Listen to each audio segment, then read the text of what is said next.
Street Fighter's back, and it's been better than ever. Oh, so good. chases him down. We've had the return of the People's Champions. Oh, finger punch! We have brothers reunited to fight together. And look at these guys. Look how happy these guys are with that result. An explosion of new talent. Kills you, stepping up to the plate. We're taking you for a ride, baby. Woo! Old veterans return to form. Beautiful anticipation there from I'm Still a Daddy. Cobbs is the hero of the day, closes it out. And we still await the return of the most deadliest Elite Series player. Northern have done it. Phenom has remained undefeated. It's week 3 in Street Fighter, and things are about to kick off.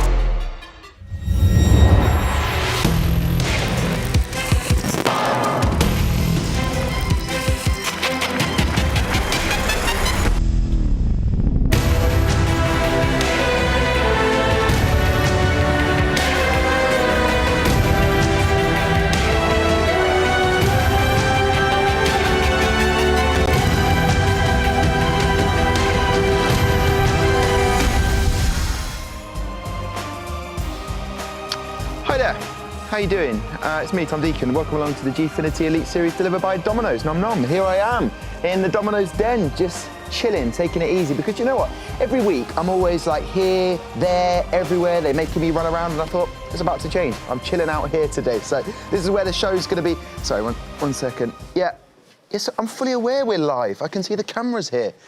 No, I'm not doing it. I'm doing it here because I'm comfortable. This is really nice, the Domino's den. I don't want to do it out in the... Oh, yeah, I know lots of people would love to do my job. Why are you saying that? Fine, I'll do it. I said I'll do it. This is unbelievable. The boss says I can't do the show here, so we're going to have to go out that way. Follow me. Welcome along to week 3 of the Elite Series. We've got so much action for you on the way. And you know what? We've got 4 matches, and it's getting ever closer to that moment where we have to say goodbye to 2 teams of both Group A and Group B. So let me welcome you to the Gfinity Arena. Thank you very much. Cheers, guys. Come on, give me some of that. Give me some of that. I love it. That's too kind. Too kind. Cheers, guys. Love it. No, yeah, go on. I'm just kidding. Let me introduce you to the 2 guests tonight. The main man, Mr. Tyrant. The main man next to him, Jammers. Gentlemen, welcome to week 3. Bit of a different start, but I was well up for doing it from out there. You'd have been fine here, wouldn't you? I mean, you got a lot of fans there. I'm kind of jealous. Yeah. But listen, that comes through time and perfection, and Jammers, come on, you've got loads of fans. Jammers, are you excited about week 3? I am. I haven't been here for the first 2 weeks, so it's great to be back. I mean, there's been compelling games. I especially enjoyed week 1, where I was watching it from, and I can't wait to see more action this week. Yeah, now, Tyrone, obviously, we're getting into the juicy stage. Obviously, Nordavin going to be our first match. We will discuss that in detail, but are they the most exciting team at the moment? Definitely one of the strongest teams here, without a doubt. I don't know, like last week they had a pretty shaky performance. They nearly didn't pull it through, but they did in the end. So I'm looking forward to seeing them do well this week. OK, well, let's have a look at Group A, Group B. It's all important. This is getting to the crunch time where points matter for you to make it into the top 3 to have any chance of going through to the quarterfinals and semi-finals. So there you have it. These were the results from week 2. As you said, as you look on that second match, Nordavin get a 4-2 win against #United. But it was a lot closer than that, wasn't it, Tyrone? Yeah, it nearly went 3-0, actually. It could have gone that way. Yeah, it could have gone that way, but Nordavin just did really well just to maintain their composure and just pull it back. Yeah, and interestingly, out of those week 2 results, none of the matches took us, or the series took us, to getting that extra point for those teams. So that, when we get to this stage, you need to, if you're not going to win, make sure you win as many games as you possibly can so that you get that extra point. Yeah, I mean, collecting points now is vital because, as me and Tyrant said before, and the other commentators, no team is essentially a freebie now. Everyone's very competitive. Yeah. They're all looking for the points. So even a consolation point will do your team justice in the long run. Yeah, it will indeed, and hopefully you can build on that. Looking at Group A, Group B, the standings as they are at the moment, obviously that will all change tonight. It's pretty damn tight there. Group A, Group B, obviously a lot of teams on 3 points. And Epsilon, as I said, and Reason Gaming, picking up that 1 point, that's something to build on going forward. Yeah, definitely very, very close, the leaderboards this time. But like you said, man, every little point counts. Like, if you're not winning, got to make it 4-3 at least, sorry.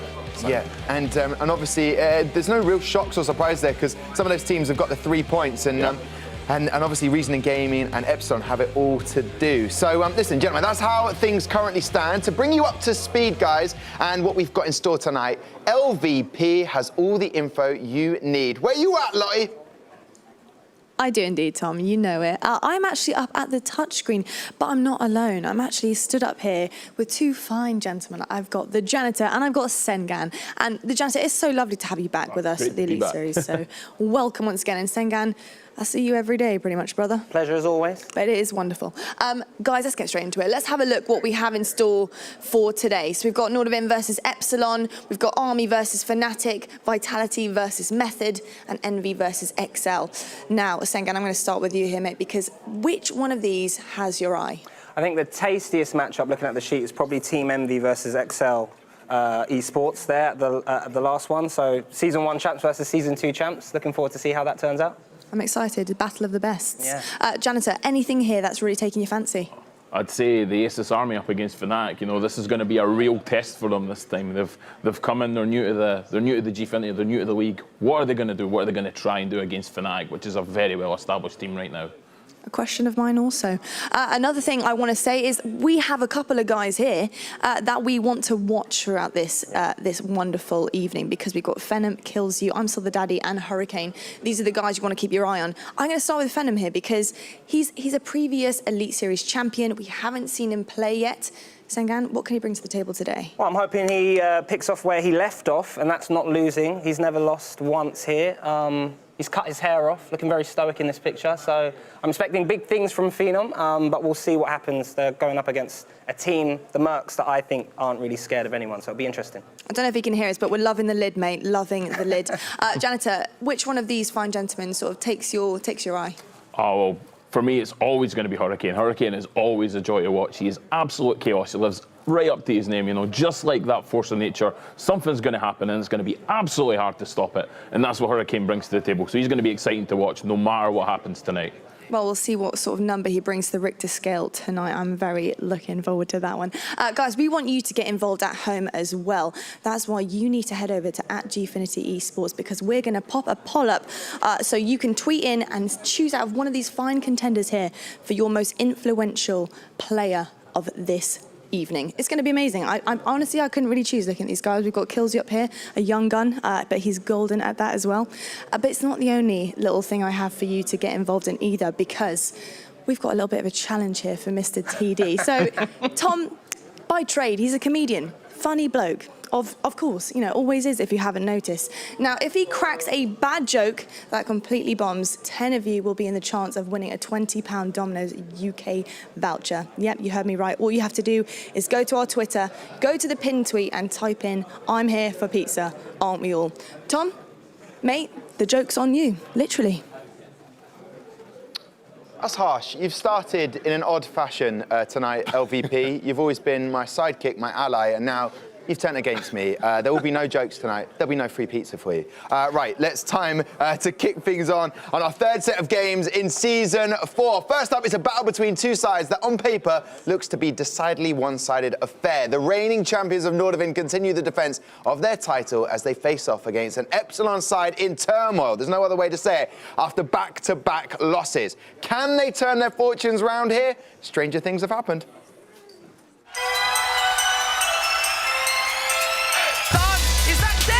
He can kill him. Oh, the perfect! Oh, correct hit the overhead. That was so smart.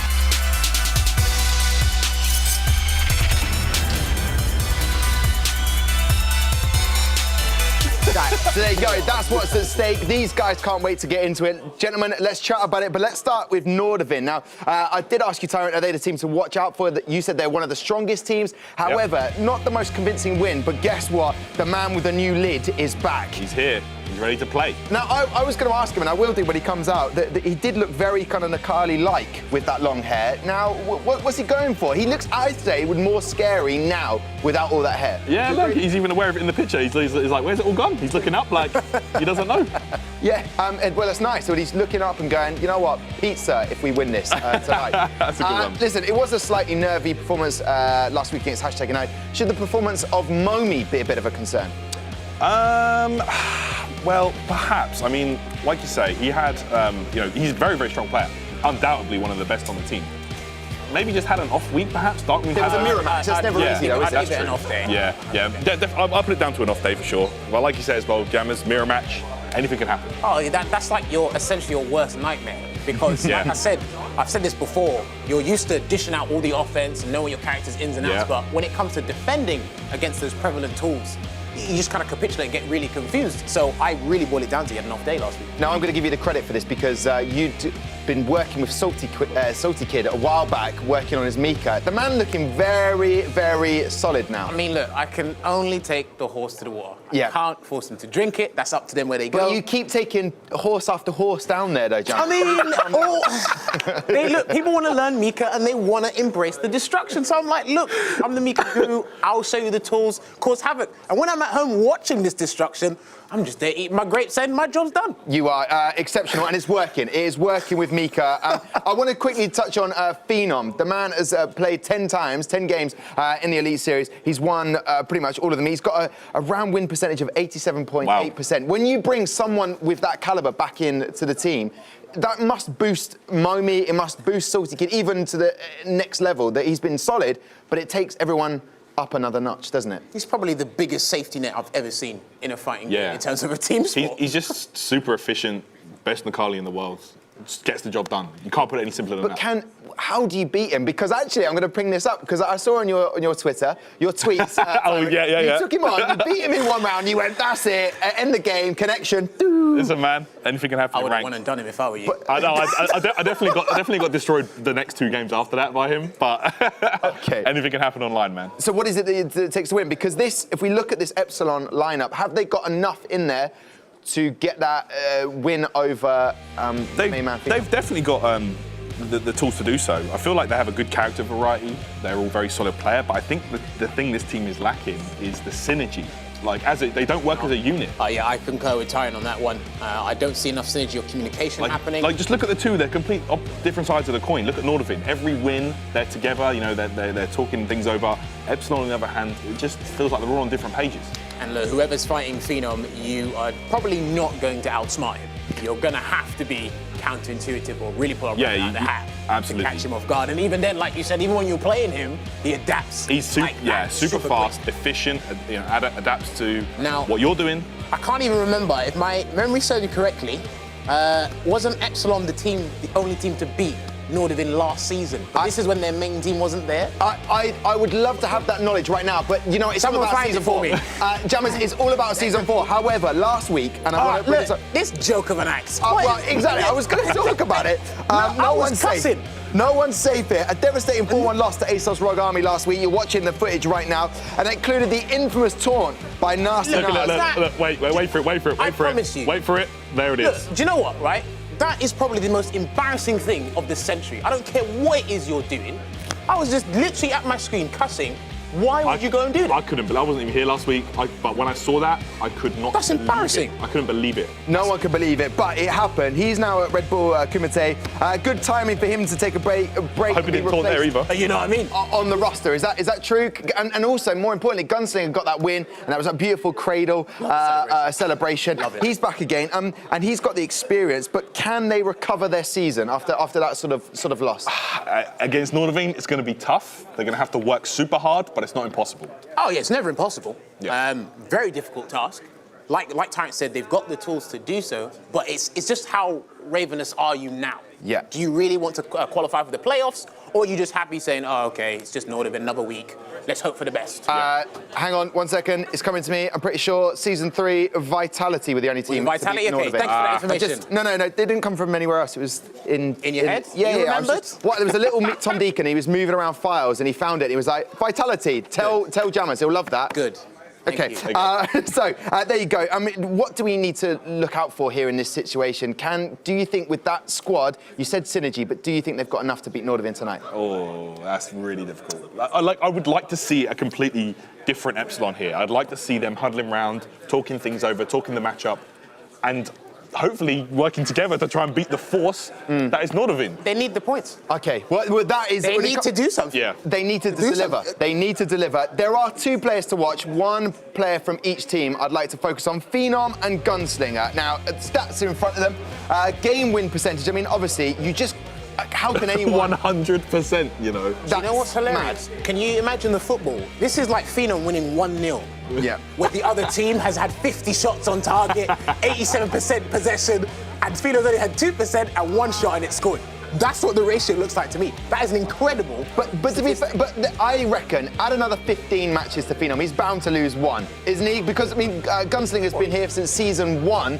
Played for different teams. He's been there, using boxer, changing up, changing character at one point, and going back to Barrow. But now he's using Rashid now. Zeku. So they're changing the character. He's getting a bit more win percentage and looking pretty strong. But I mean, you pick the best player on one side and the best player on the other. You cannot compete with that 100% win rate. No, you really can't. You shouldn't be deterred by it either. Yeah. I don't think you should be deterred by either. If anything, that should give you an incentive to like, all right, I want to knock that off. Okay. Yeah, that's true. Like in this format, you need to think to yourself, you know, nothing's impossible. Like no one's invincible.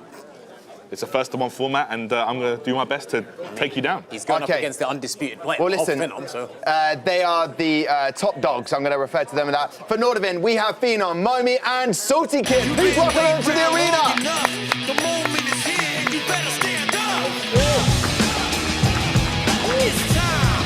You better stand up. It's time. You better stand up. There we go, and I'm going to call them the underdogs because we will all root for them and hopefully they get some sort of result. Epsilon, we've got Isam, Moss, and Gunslinger!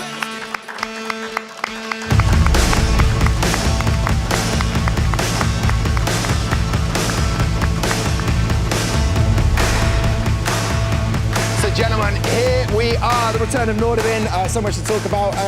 Salty Kids, you were taught the ways of the sensei jammers with Mika. He took you to water, apparently. Now you've gone your own way. Is this true? Yeah. Well, he showed me all the tech in the beginning when I started playing Mika. But then after that, I didn't need any help. So. No, you looked incredible last week. Do you think the form's going to continue for you guys? Oh, yeah, for sure. Okay, for sure. And just come over here before we get to the fight order. I'm going to come over here. Moss. Excited about tonight? Do you think you can get some points here? I'll do what I can. And that's all I need. That is all I need from us. Let's look at the lineup to see what is going down tonight. 7 matches, and there you go. 7 games. Phenom to start with Gunslinger, then Salty Kid taking on Isam, then Momi versus Moss, and then Phenom. That's the battle of the M's as we see it in matchup 3. And then we're going to have to repeat that. Phenom versus Isam, and then Momi versus Gunslinger. Phenom again, Moss, and then Momi versus Gunslinger. I got there in the end. Now I have to come and talk to my main man down here, Gunslinger. Lottie up in the touchscreen was talking about you're one of the players to watch. Is that add a little bit of pressure to you, or does that give you the confidence you know what you're doing something right? No, it should be good. Yeah, it's an important week, so we'll see how it goes. Okay. Definitely, should be good. Best of luck. And are you going to do the same celebration? Definitely. Okay. Even better. We'll come with a better one today. Oh, I love it. Okay, and one sec over here. Got to talk to the man with the new lid, Phenom. Yes. Lovely to have you back. Thank you. I've got to ask about the hair. I know it's not important about Street Fighter, but it is to me. Ask away. Okay, well, I kind of have. Okay. Phenom, what's with the hair? Everyone wants to know. Well, I was playing one day and it just got in my eyes every time, so I just decided it has to go. Okay. Yeah, just for maintenance. Okay. Yeah. So it's not going to be like Samson that once the hair's gone, the powers lose you, because that's what everyone's hoping. I don't know. That doesn't even make sense. So I think. I don't know. No. I'm so glad you're back on this for the first 2 weeks. Nordovin, head on up that way. And my main boy is Epsilon, best of luck. It makes loads of sense. Everyone knows what I'm talking about. Samson, once he cut his hair, he lost his powers. I think he might be too young to know Gregor Samson. Well, no, it's not as if he was like 10 years ago. It's like a anyway, it doesn't matter. Look, that is the lineup as it goes. I love Phenom. He is such... Isam is a man as well. I'm hearing his name being called out there. What do you make of this matchup? 7 games. So Isam seems to be getting the short straw very often. For the past 2 weeks? Yeah, for the past 2 weeks. Last week he had to play against a Laura player, and as a Bison player, these grapplers are characters you do not want to be going up against. This week he's got Salty Kid in Mika. That's another horrible one. He does have a cami. I don't know if he's going to whip it out. Yeah, he does actually. But Yeah, he does. Salty Kid has a cami as well. And he plays against one of the finest camis in Europe. Even if he does pick cami, I'm pretty sure Salty Kid's still going to play Mika. Yeah. So No way. That won't count as a joke, though. You know, I'm just thinking about the Domino's free pizza. That doesn't count as a joke. I'm just referring to Samson cutting his hair and losing his powers. Okay, that wasn't a joke? No, it wasn't a joke. It was more like me saying... He thought it was a joke. No, but it wasn't a joke. But that's fine. I don't know if that counts. I'll get instructions. Get confirmation. But you know the point that people need that edge against Phenom. Cuts his hair, he's back in. But he's more than that. It doesn't come down to the hair. He was finding it difficult to play. Hair getting in his eyes. That's understandable. I've got long hair. It's happened to me before, but my hair's still here, so... Okay, apparently adjudication's coming in. That was a joke that bombed, so best of luck. Get involved. You know how to do it for Twitter, at Gfinity. Pin it to the tweet. Pizza vouchers, man. Yeah, and make sure it happens. Wow, that hurts. Listen, with that matchup, you reckon that Isam is getting a short straw.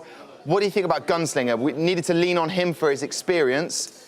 I think he's going to be fine, to be honest. Despite the result, look, he's got more than enough experience in the Elite Series here. Like you said, he's changed characters. He's more expressive and has more fun using Zeku. And now, I don't know how much experience the three of these guys have against Zeku as a whole. Yeah, that's true. Like you said, he's a player to watch. He's enjoyable to watch as well. He's got quite the character. I think he'll be fine. Okay, well, listen, gentlemen, it's an absolute pleasure to have you on the desk right now with me to watch this first series of the night. I'm going to pass over to there. Look at that, as if by magic. Gentlemen, Sengan, my main man janitor, how are you feeling about this matchup tonight? And you got the joke, right? And it wasn't even a joke. Yeah, it wasn't a joke. It was a reference. It's all right. They kind of stitched you up. I think Phenom might have had a chat with the guys upstairs. Yeah. But you got it. Can you see Phenom losing today? I think if there's ever a team outside of like the Season 1 or Season 2 champions to take him out, Epsilon, the Mercs can do it, because I don't think they're really scared of anyone.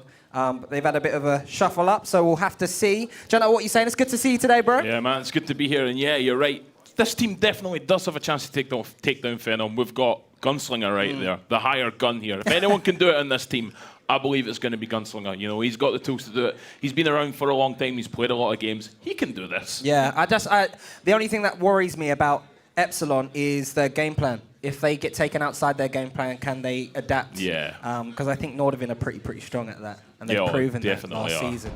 But we're going to have a little look and see the first game of the day. We have Phenom going up against Gunslinger, Mr. Undefeated, versus the hired gun, the mercenary, Gunslinger. He always sits 5 meters away from the screen as well. Have you noticed that? I do know that now. I do know that now. Here we go. Let's see if Nordvin can carry on this undefeated streak that they have here. We can get in. Into the young Zeku right away. Yeah, straight away. No messing about. Gets the sweep. Nice slide. Walking out of the grab range. Phenom has started now. Very slippery defense from Phenom. Oh, big stand fierce. Oh, trades. Oh, crush counter. This is looking good for Phenom right here. Pushing him in the corner as well. Close to stun. Oh, just gets the back throw. Mistimed his meaty. Here comes Gunslinger. Walks underneath. Do switching corners right here. Gunslinger back in a terrible position here. Oh, and the DP doesn't care. Nah. Nice answer. Nice shim sham as well. Phenom takes that first round very convincing. Yeah, very convincingly. Gunslinger had some moments there, but was unable to capitalize as Phenom was just dominating here. Yeah, it was that stand fierce during block pressure that really got it going, but here comes Gunslinger. Big opening. Switches to Young. Real strong stage. Oh, slips the grab.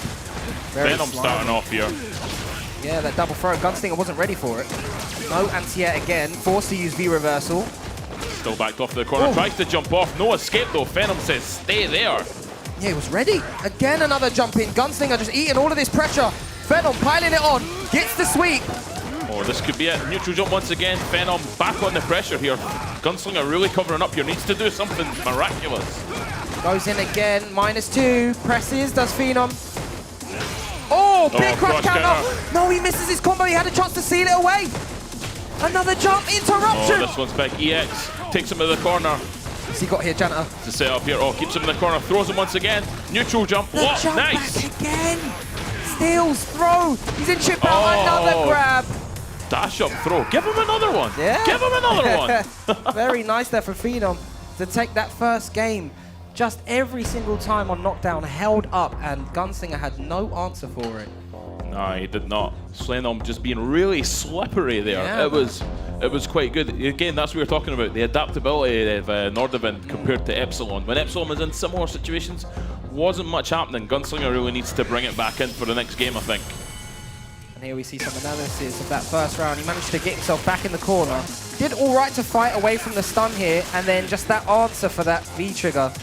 Yeah, I don't think Gunslinger was prepared for that whatsoever. Yeah, that EXDP was right on it. He knew he was going to get away, minimised what options he had, and just said, yeah, it's time for an EXDP. And there you see that jump back.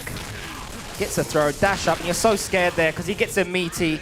And again, Phenom still yet to lose yet. Yeah, that 100% record, 11 for 11, man. He's just turned it right up to 11 there on his next appearance, showing what's happening here. And there you see Gunslinger disappointed with himself. You could tell he was holding up a defense. Izam saying it. Oh, a little bit of chuckles in the crowd. Having a great old time. And there you see the Hollywood team. Leo, my friend, may we, Monsieur Hollywood. Okay. Love that leather jacket he's got. So we are coming up now. So we've got Isam up against Salty Kid. Now this is a very hard draw for Isam because Isam can get grabbed a lot. Yeah. So, and Salty Kid's the type of person where he'll just keep on going for the same option until you prove him wrong. So Salty Kid gets that some momentum going here and gets it's gonna snowball over Isam. I see this going down fast. Yeah, Bison's not really a character that likes to be pressured. When he's sitting there, he's like, I gotta do something, And throwing a command grab character like Miko, it's gonna be dangerous. So let's see how Isam deals. Nordovin so far, 1-0 up. Cuts a little mic promo. Yeah, cuts the promo. This is good for Isam, just keeping Salty Kid at this range here. But wow! The whiff punish from Salty Kid, absolutely beautiful. Just standing outside that down fierce range. Sliding under as well, gets a cross counter, pushes him to the corner, dumps him with a power bomb to start us off. Oh, just EX scissors straight away. Gets the back throw, back to the corner you go, sir. Eat some of my meaties. Yeah, this is where Isam wants to be right here, just keeping Mika slightly out of range, poking away with those medium kicks, just to really chip away at the life. Oh no, but here she comes, the Desco. When she's going to come in, there she is. Good pick up there by Salty Kid, pushing him at the corner again. Isam not pressing any buttons. Salty Kid recognizing that, just goes for the regular grab. Come on, grab's coming now. Yeah, I knew it. Nice. No punish though. Isam just Isam was just too scared. He just wanted to get out of there. I gotta get out. He's like, not today, not today. Here he comes, some offensive pressure himself. He can definitely steal this round here. Escapes with a jump out. Yeah, the throw V trigger, second down. Oh, dashes in front. Reaction from Salty Kid. Absolutely ready for the dash. Knew that was really the only thing Isam could do outside of a head stomp. Didn't have the meter to make himself plus. Goes in again, tick throw. Push to the corner. Oh, gets the running heavy. into your face. Another throw. Stun. Mika fighting off here. Salty Kid backing him away now. It's difficult because she has that V trigger which she can activate off of any block normal and you put yourself in a horrible situation. Isam really spacing himself out really well here, Jana. Oh wow, talking to space in there. That chop there from Salty Kid, right on the edge. And he checked the dash there. It was really nice there from Isam. No anti-air on Salty Kid's part. Oh, the crush counter sweep. Crush counter, what's the setup here? Push to the corner. Oh. Man, you meaties, son. Man, you meaties. Eats one to the face as we go 1-1 here. Oh, slide, full screen, the online special. Pushed him back to the corner once again. Oh, Isam cornered himself. But he's not letting that stop him here. Oh, tries to go for the stunner, but it's blocked. There's a fierce orb. Too slow, and it gets checked. Same side. Okie dokie, here we go, the stun. Once more the stun, one more touch. Ah, that's not an answer, my friend. Boom, you're dead. Bang, bang, bang. Oh my goodness, Salty Kid, optimal stuff. Tried that V reversal, you can see he was just too scared. Like, Salty Kid knew. He's like, has to be a reversal now. I've got a grab for you. Here we go, giant swing, count it down. And that was really good like presence from Salty Kid to know that even if he did V reversal, he'd still get the stun, he'd still get the kill. That was really a kill scenario, kill situation. And if you're Isam, you just got to keep mashing backdash there. Yeah. I think he might have been a bit put off from last time when he faced Shiv, holding up and mashing backdash so much. He got a bit scared of doing it again. But Salty Kid manages to make that 2-0. Yeah, man, it's already a strong start for Nordovin here. It's going according to plan so far. So now it's up to Moss to try and get something on the board here to start us off. We watch this replay back. Salty Kid ready for that dash. Isam did really well this round. Kept Salty Kid out for most of it. Had a lot of offensive sequences that went his way. Didn't overextend. And then here, the mistime meaty. Salty Kid tried the command grab cheeky. And then round 3, once again, Salty Kid just playing at his best. Reads the V-reversal. Bulldog from the Desco gets the stun. And you're right, the corner combo there carrying it through. Irish whip, Lady Miko uppercut to finish it off. Bison's probably not going to have as good a smile anymore. Yeah, no. And that's one of those scenarios that you can tell Salty Kid has seen and practiced again and again and again. Clearly, Izam was not prepared for that. Didn't realize it would stun, didn't realize it would kill. And again, Epsilon are down. Not looking good for our mercenaries. Our hired guns. Is this the lack of synergy coming into play? Possibly. Do we need to send them on a team building weekend? Yeah. You were saying a bit of whitewater rafting earlier on, weren't you? Yeah. I'm gonna be a good call there for Epsilon, just to get that synergy going. You come back, budget. You come back energized, and then you push those sales numbers up. That's what we're hoping for right here. Moss, yet to appear this season. Makes his. It's not his debut, but his debut for season 4 certainly. Season 4 debut. Yeah. And he's got a monster in Momi that he has to deal with. Not a particularly good matchup, I'd imagine, for Manat. It's not a fun position to be in. No. You know, Manat has some tools. Yeah, I can keep you out, Cammy. I can keep you out. But as soon as Cammy gets in, it's danger time. Steam train. Boop, boop. All aboard. Can't stop a steam train with a crystal ball. It's just not happening. Not happening, definitely. Let's see. Can Moss pull this back and stop the bleeding? Because they are down 2-0. Or can Momi extend Nordavin's dominant run? Big jump in straight away. Not the start that you want here. Shim Sham. Push them in the corner, shimmies, throws. Nice. Goes to the throw escape here. Gets the V-trigger to start us off. EXDP. He doesn't care, I don't care about your balls here. Let's go. Still has some pressure, but that is going to be devastating for Moss. Just triple dash into a grab. I see you backing off. Moss. It's not happening. Where you going, buddy? What you scared for? Come on, let's play. Tried to whiff punish that with EX. Yeah, Momi's feeling himself. Yeah. It's a bad position if you're Moss. Yeah, confident Cammy is the scary Cammy right here. Hurricane Rana throws him to the corner here. Crush counter from Moss. Trying to keep the pressure away. Flashy stuff. Back in this. Momi takes his frames there, of course. Manat minus when she throws that orb out. The corner here. Go again. Moss without his orb, without his protection. He's scared. Nothing there. No safety blanket. What are you going to do? Moss? It comes back.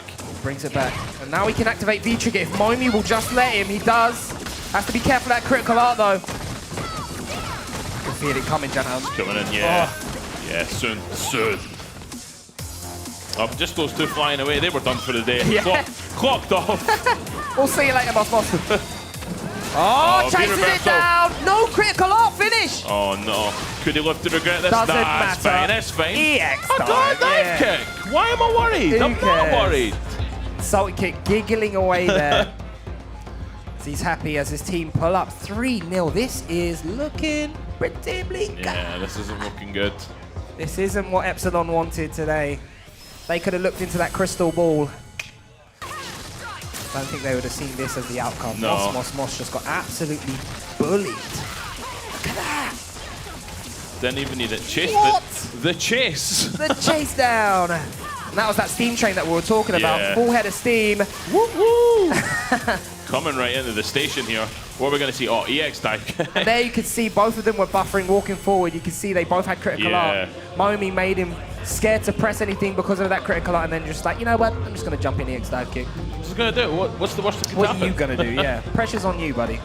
Just like that, it is 3 zippy. There you see the reaction of the boys. Rooting for Moss, Gino De Campo, and AD Terminal. But Phenom's back up. Yeah. The anchor, can he close it out, make it a 4-0 sweep? And whenever Phenom's on, Nordvin, I don't know what it is, they just like to sweep people. Yeah. They did it in the finals last season, sorry.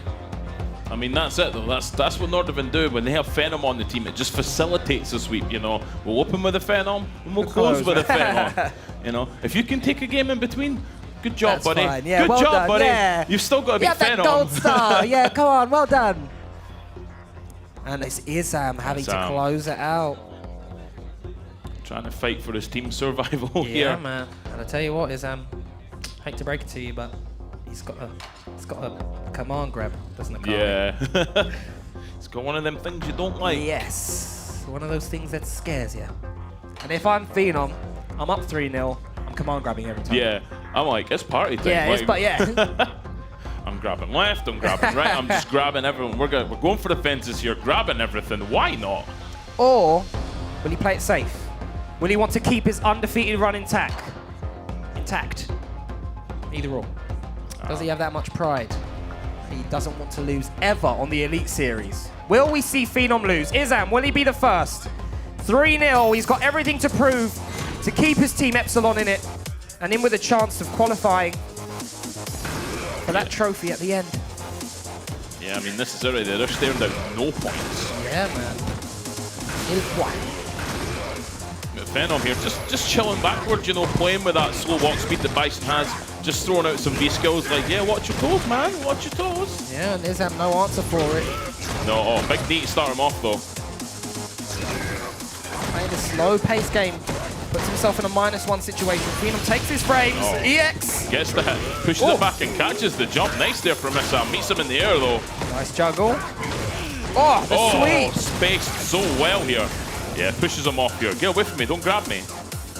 Unfortunately, Phenom does have that V-trigger ready and stocked whenever he wants to activate crazy. Oh, the cross counter. He's powered up here. DP as well. The dreadlocks are swinging. There we go, dashing in, dashing out. Oh, nice throw tech. Izam coming in, but he eats a DP for his troubles here. Yeah, great. Opens him up with the frame trap, pushing him away into the corner. Oh, come on, grab. Where is it? Where is it? Grab. Izam stays. Oh, no! Just pulled the rug out from under him. Tripping him up here. Come on, Phenom Izam. was ready. Wiki. Lulled him into a false sense of security. Oh, no. The check. That was a beautiful counter here Crush counter again. as well. Just springing that sweep like a mouse trap on him. Tries to head press out, gets away. Nice. Now he's got to make something happen, gets a counter hit. Oh, big boy call out from Izam. Can he get something going here? Make it happen. Phenom on the back foot. Great tech. Nice big damage. Scissors away and V-reversal will keep him off. Again, checks the dash, always ready. Just walking forward is Phenom. Applying that pressure, the jump in, blocked. Stand medium kick, staggers again. Oh, counter hits. Get pushed out, unfortunately. He's basically just normal Izam all the way back to the corner. Bullied him. Izam covering up, screams in his face. He's like, come on. Oh, backdashes the there grab. You go. Nice and another presence one. of mind. The first command grab, Phenom throws out. Izam manages to escape. Oh, Psycho power. Into the activate. No combo. Checks the dash. Oh, no. He's been ready for that. Crackle art. DP. Oh, off the wall and swing. again. Oh, and he scissors. saves it. He saves it. The man from the sky says that is Phenom's the 4th round he's ever lost in the Elite Series. Wow. So there's some statistics there for you. Izam did well, but he's got even more to prove here. If he loses this, they are out. He is fighting for some points for Without his team any here, points, just keeping them in. Phenom Phenom showing here, his human side. covering up here, letting him come towards him. Oh, gets the jump in. He gets so many jump ins. People are so scared of him on the ground that he just opens up that sky. Again, no, not even trying to challenge the aerial approach, but gets the EX on that backdash. Just letting him do it. Watch neutral jump once again. Oh no. He's jumping away. That's it. That's right got to be it, right? No, one more. Oh, Finally, anti-airs. Phenom has V-trigger as well. Gingerly walking back. And that is it. 4-0, Nordavin closes it out. Just another day at the office. Phenom still undefeated. That was it, you know, Nordavin just pitched up and just had a good time. Epsilon really need to regroup after this one and think where they went wrong here, but like, it's tough when you're up against a team like Nordavin. You know, they're all solid. They're going to hope that, I think it's Method, or Fnatic, sorry, loses as well. Doesn't get any points. Luckily, everyone's just on 3 points, other than Epsilon, who have 1. So they're kind of hoping that on their side, people still lose and Group A win. that they would still be in with a chance, but it's looking kind of Yeah, bleak I mean, for that's the part of the league that we're reaching right now where it's like, I need them to win, I need them to lose. And again, it's another part where that 1 point that you get for getting 3 wins in a game is going to be the difference between qualifying and not. Yeah. So here we go. The DP coming in back in. That just shows you how ready Phenom is for that neutral jump in your face. Yeah. Because, I mean, that's a brave move, you know. You wouldn't catch me doing that. Yeah, no, not at all. I wouldn't be ready. And then he was ready for the dashes every single time. Gets the command grab. And it was all looking downhill. We thought that was it. Izam with an EX scissors manages to seal around. Yeah, and then this was it here. Phenom gets the critical art, drags him all the way to the wall. Put in a horrible situation here. Guess for the game. Izam manages to crouch fierce anti-air, activates, but by then, Phenom had already walked down with them. Stand medium kicks too much. Knew Izam wasn't really pressing anything in neutral, just walked up, grabbed him, sealed the deal. Yeah, it was inevitable at that point, and it was just the throw, those things that he's scared of, to take him out. And there you see Izam disappointed. The whole team, the Mercs, back to the drawing board for you guys. Not sure if your employees will be happy with that. Oh, no. Yeah. Yeah, I think team building is definitely on the cards, agenda. Yeah, I think so. What do you guys think about team building for those guys? Definitely team building or making a tea for someone. Listen, Sengan, Janitor, lovely stuff from you gentlemen. What a great way to start the night, a 4-0 sweep. Just seemed like another day at the office for Nordivind. They didn't even celebrate, did they? It's just complete decimation. Business. Yep, straight business, 9 to 5, done, clock out, go home. It's as simple. They don't get extra points if they win 4-0 sweep, though. I don't know if someone needs to tell They them. might get all that quick. They might get a little raise. Yeah, they might do from their employers. But there you go, Phenom, just too strong. Even though, I mean, Senga made that point. That is only the 4th round he's lost. That he lost to Isam, and then yeah, he's the 4th person that's happened. Happens here. Very exclusive club to be in. A very exclusive club. And what do you expect? This is the best player in the Elite Series right now, so he is performing. And it answers the question. He's cut his hair. He's still got his powers. That was the only point I was making earlier on. No, I mean, that's good. Okay, good. It still fell flat. Yeah, I'm aware of that. But anyway, listen, Lottie LVP is with Phenom right now. I am indeed. And Tom, I did hear your jokes thrown towards Phenom earlier, and I'm going to let you off for this one. I'm the last adjudication process, and I'm going to give you another chance at this one, mate, to redeem yourself. So work on it. Phenom, congratulations. I believe this is your 12th consecutive win and 0 losses, which is outstanding. So that deserves a fist bump in itself. Incredible. What would you say that attributes to? Like, do you practice all the time? Like, why are you winning so much? I don't know. Maybe I'm just lucky, but I think we prepare pretty well for each team. Veggie especially helps us with that. So in one game scenario, maybe I excel just better than other people, but I don't know. I actually don't know. It's a weird question. I don't know myself. I just play and I win, so I don't know. I love that. I just play and I win. That's the best formula to have as a winner, isn't it? So of course, 4-0 sweep. It seemed pretty easy for you guys. What would you say about that matchup? Kinda went as we expected. I think, you know, the way they play. So it was good. It shows that we, study the right way, I think. So, but yeah, other than that, from the things they did, it was already expected. So it was gonna be 4-0, I think. From the first match, I could see. Now, of course, you guys are previous champions. Going forward, what can we expect from this Nordivind roster? We're better now than we were last season, and I think everyone is. I think other teams are gotten better too. It's gonna be harder this season. So we'll see what happens. I don't know. Okay, well, I'll tell you what. If you did win this Elite Series, you would have a back-to-back win, which has never been done in the Elite Series history. Do you think you guys can do it? Yeah, I think so. I mean, I don't really think about that. We just take one match at a time, and then whatever happens, happens, I guess.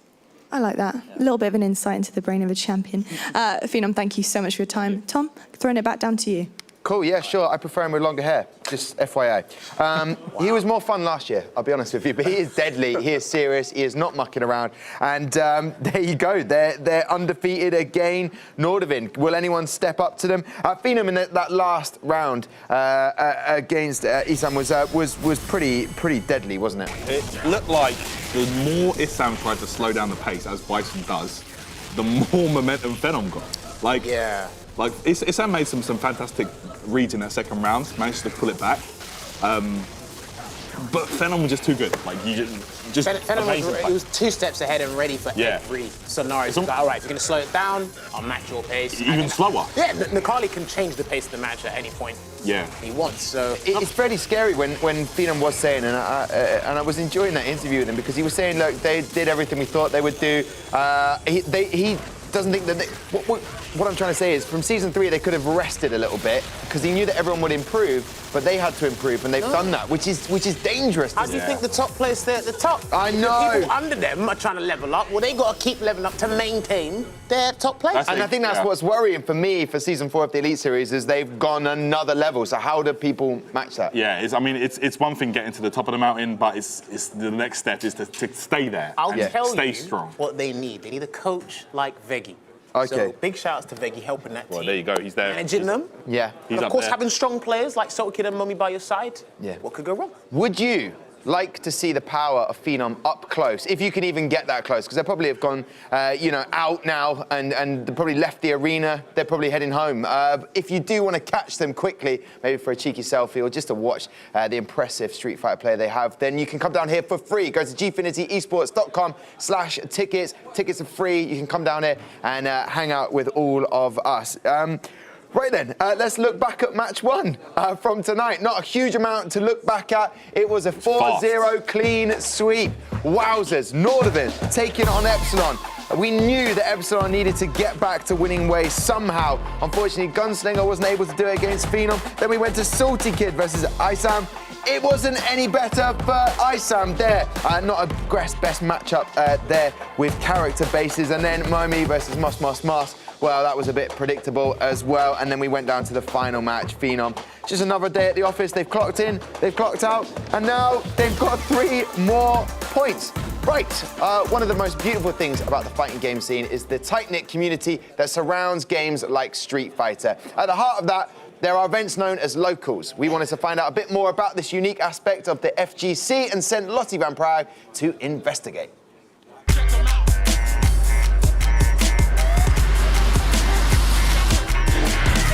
Hey guys, I am here in Shoreditch in London, the home of Winner Stays On, the UK's largest and most celebrated fighting game community event, run by our one and only Gfinity Logan.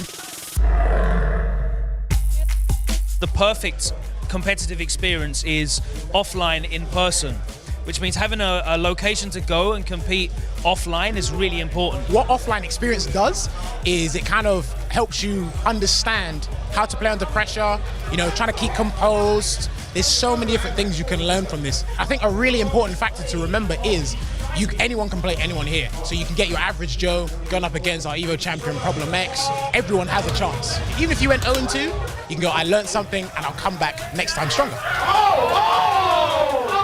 What does it mean to you guys to be able to come to tournaments like this regularly? For us, this is what we need. It's great for just levelling up on your own, because in Scotland we've got players, we don't have a scene close to where I live, so to be able to stay the extra night and come here, it's a great experience for me. This thing doesn't happen too often, like once a month, so it's really nice to get everyone together. It's good to see everyone, so I get to see my friends at the same time, as well as go through matchups and talk about all the knowledge we know. Things like this are really, really important to getting our players and younger players introduced into the game and just getting the level higher. You can get to a certain level by playing at home, online, in ranked and what have you, but to really ascend to that highest competitive level, you need to be playing lag-free, offline. So to have a regular spot that they can come down and play in a competitive environment against other players that are as good or if not better, for them that's ideal. You need that to really improve your game and step up past a certain level, and to the point at which we're in 2018 and I'm proud to say that the EVO World Champion is a regular attendee of our events, so it's an amazing thing. Whew. Well, there you have it, guys. Hopefully that gives you a little bit of insight on how the WSO and other events like this play a massive role in the development of these players' skills. And you never know, if you come down to one of these events, we could be seeing you at the Elite Series sometime. There you go. Thank you very much, LVP. Heading down there to the FGC community of Winner Stays On. Veggie, you've joined us at the desk, also singing. And Janitor, thanks for joining me. We've swapped places, got Jammers out of here and Tyrant. Veggie, business as usual for your boys? Very much so. I think this was the 5th sweep that the team has done. We didn't expect the sweep, but we expected to win. We do the prep work and we run with the A squad just to secure. We didn't know if what they would run. Would they have someone at Comité? And we didn't take any chances. Okay. Just made sure that this would be a victory, putting us up 6 points. Okay, and what are you feeding Phenom? Why is he so deadly? He doesn't eat sauces. I think that might be one of the reasons he's so deadly. Wow. He never eats sauces, no mayonnaise, no ketchup, no barbecue sauce, no kebab sauce. Wow. It's all just clean. Okay, fair enough. I hope he enjoys his pizza slices, because there's a couple coming in a second. Listen, from Domino's. Listen, Veggie, I want to talk about the FGC and the Winner Stays On community and how important that is. It's kind of like you're local, and I'll open us up to Sengan as well. And Janet, why are they so important for players? Is it because no one ever gets too big for their boots? Oh yeah, no, definitely. And I think, especially when you're starting out and you're trying to get to a level, if you don't have the local community, there's not going to be anything that pushes you or makes you want to stay when things get hard. Yeah. So I think that might be even more important than just getting games in offline, because you get a lot of good games online now. It's to have that sense of like, okay, I'm not doing this well now, but I love to hang out with these guys. Let me go down and play, and then you get back to it. Maybe you discover something new, you get some new experiences that makes you understand, oh, I could actually get better. Yeah. And you do that as a team. Yeah. That's like the community part is even more important than just the competition, in my opinion. Okay, Sengan, I was thinking about it. If I was to go down to the next competition or day that was happening, I'd get the taxi down. Yeah. I'd say, just wait here, keep the meter running. I'll go in, play, lose, and then leave again. Is that the ethos or not? No. If you tell me about it. Why is it important to you? It's important because even when you lose, even when you go there, if you go 0-2, you're surrounded by competitive players who all just want to learn. You might play a character that other people. Let's say Problem X you might play a character that Problem X doesn't know about, and he'll be like, yo, do you fancy some games? And then you can, all of a sudden you're playing with the Evo champ, and you can level up, you can ask questions. So it's a dojo, basically? Yeah, it's like a dojo. But at the same time, like I was saying earlier, how the Elite Series has helped bring Europe together as a whole. Those weeklies, or those bi-weeklies, really, there is a pecking, almost like a pecking order. And people who go there are trying to beat whoever normally is in first place or is in second place. Gotcha. So there's a bit of healthy competition as well. Okay, and why are they so important to you, janitor? Oh, that's it, it's a lot of growth happens in these events. A lot of people come together, a lot of people have a lot of fun, and you learn a lot. The thing is as well, when you talk about, turning up and losing and going 0-2, half the people in the tournament are going to be people that go 0-2, because that's the way a double elimination tournament works. So you're not the only person that's got absolutely annihilated at a tournament. If you're in a 64-person bracket, there's 31 other people that got absolutely destroyed that you can be like, what did I go wrong? What did I do wrong? And that's what else it is. It's building on what you did wrong with all these people who have got different opinions, watching how you play, watching what's going on. Locals are honestly one of the best things that you can do, best things you can go to grow as a player and end up here. And grow as a fan as well. I look forward to heading down to one soon. Listen, gentlemen, stay with me, because on to game 2 now. And it's a clash between two sides coming off the back of winning ways. Only one of these teams can walk away with a record of back-to-back victories tonight. Will it be Army or Fnatic? That is the question. Oh,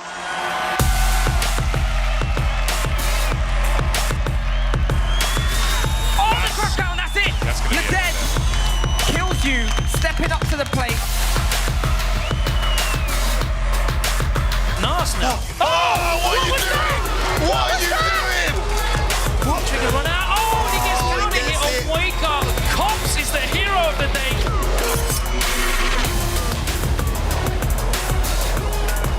Right then, I've just been told the fight picks are being made right now in the Domino's den, and LVP is going to give us all the latest.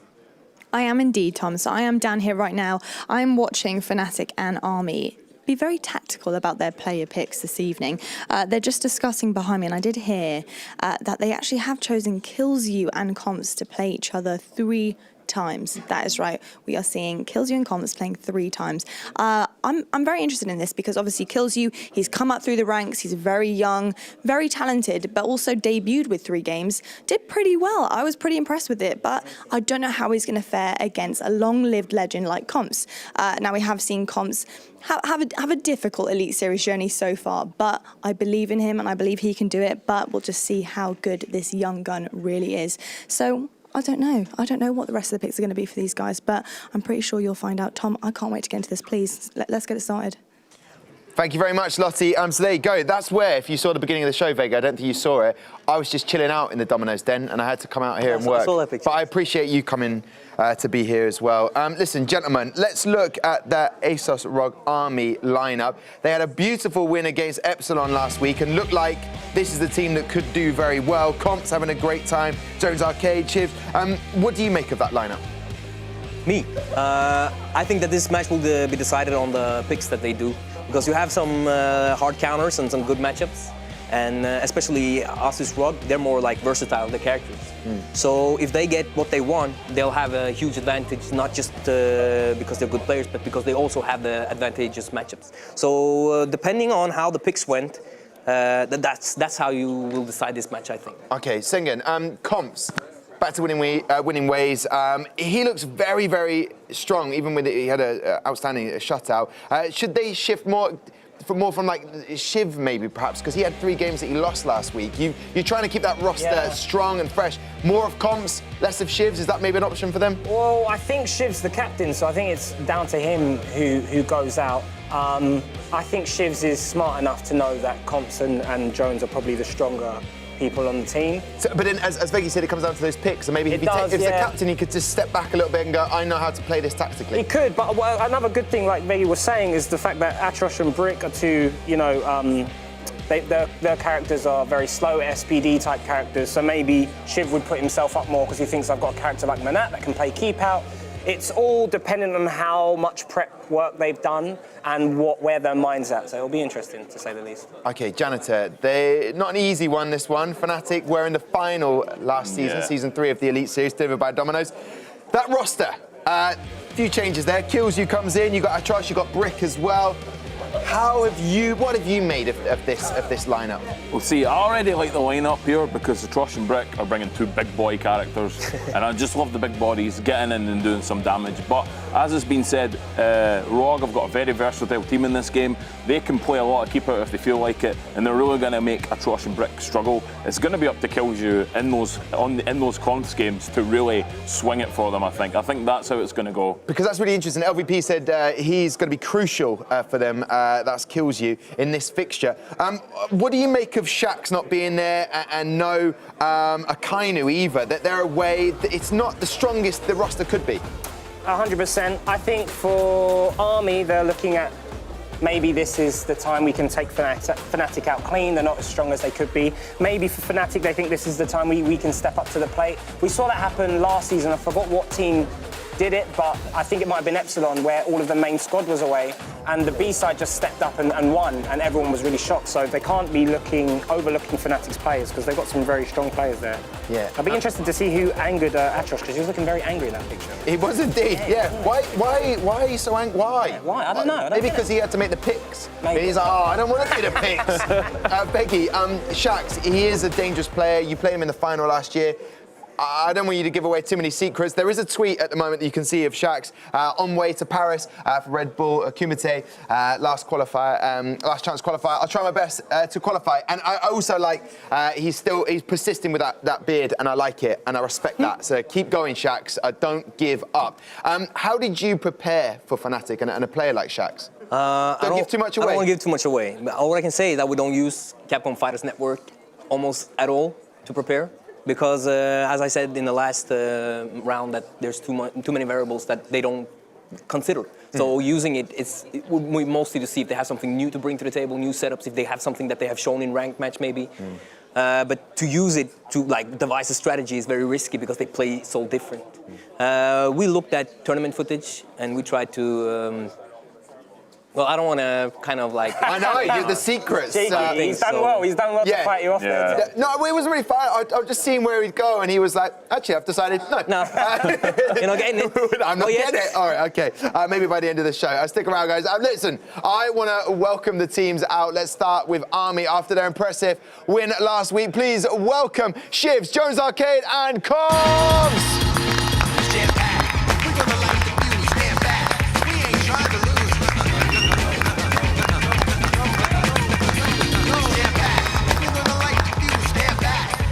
There you are, lined up, ready to go. No mucking about from these boys. Let's see if they can keep that winning wave going. Let's welcome out the opposition tonight. It's Fnatic. We've got Kills You, Atrush, and Brick.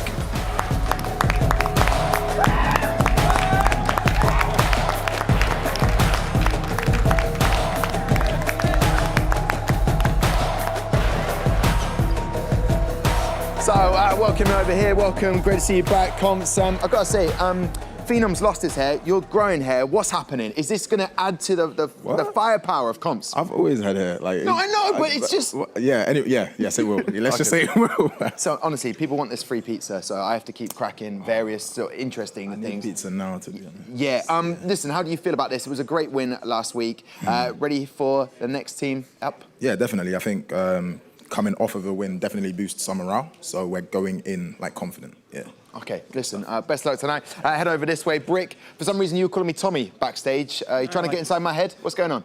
Yeah, just playing some mind games with you. It's all right. Yeah. Okay, well, what about the mind games with this team? How do you feel, Fnatic? You know, no Shax, no Kainu, doesn't matter for you, right? No, I mean, yeah, we got some big boots to fill out, but we're feeling good. We got this. Okay, well, let's look at those matchups for this one, those 7 games. How is it going to pan out? Well, you can see. Shivs is taking on Atrush. Then you've got Comps versus Kills You. Jones Arcade versus Brick. Then in match 4, Comps versus Kills You. Jones Arcade versus Atrush. Guess what? It's happening again for the 3rd time. Comps versus Kills You. I'm looking forward to that. And Shivs versus Atrush. So there you go. Comps, straight back at you. I'm not even going to talk to Shiv or Jones Arcade. I don't need to, because I want this 3 matchups against Kills You. Is the clue going to be in the title for him? Kills You? Him killing me? Which way is it going, man? Let's just see. You know, I'm not going to be cocky today. I'm going to... Afterwards, whoever wins has full ownership to be cocky as they want. But right now, humble. That is not Season 1 Comps at all. That is not Season 1 Comps. I'll come to Kills You for just 1 second. Kills You taking on that man, Comps. Do you feel confident 3 times, or are you going to get a little bit bored of winning? Yeah, I'm pretty confident because I play a lot versus Takamura. But I know he play a lot versus Spikes, so we will see. Okay, man, Kills You, best of luck. Fnatic, you can head off, and so can ASOS Rogue Army. Head off, have fun with this one. Juicy contest, good matchups. Veggie, break it down for me, those 7 games. You said it comes down to those picks. How do you see that one going? Comps versus Kills You 3 times today. Comps versus Kills You might be the most balanced match we'll have today, so I'm glad it's going to be a big part of the matchup, because then we'll have it will be very fair. So okay. I like that. But what about Shivs versus Atrush? Their character matchups. If he's going to be using Laura or Manat, which one's he going to be going for? With a Zangief for Atrush, is it? Atrush is the birdie player. Okay. But last time I saw them play casuals, I saw Atrush winning more. But that's a long time ago. And I know Atrush doesn't like to play against Manat, and I know that Chiryukin feels that Manat does well against birdie. It's 1 game, and Atrush is really good at keeping calm, doing his thing, and he's the birdie specialist. He's probably the best birdie in Europe right now.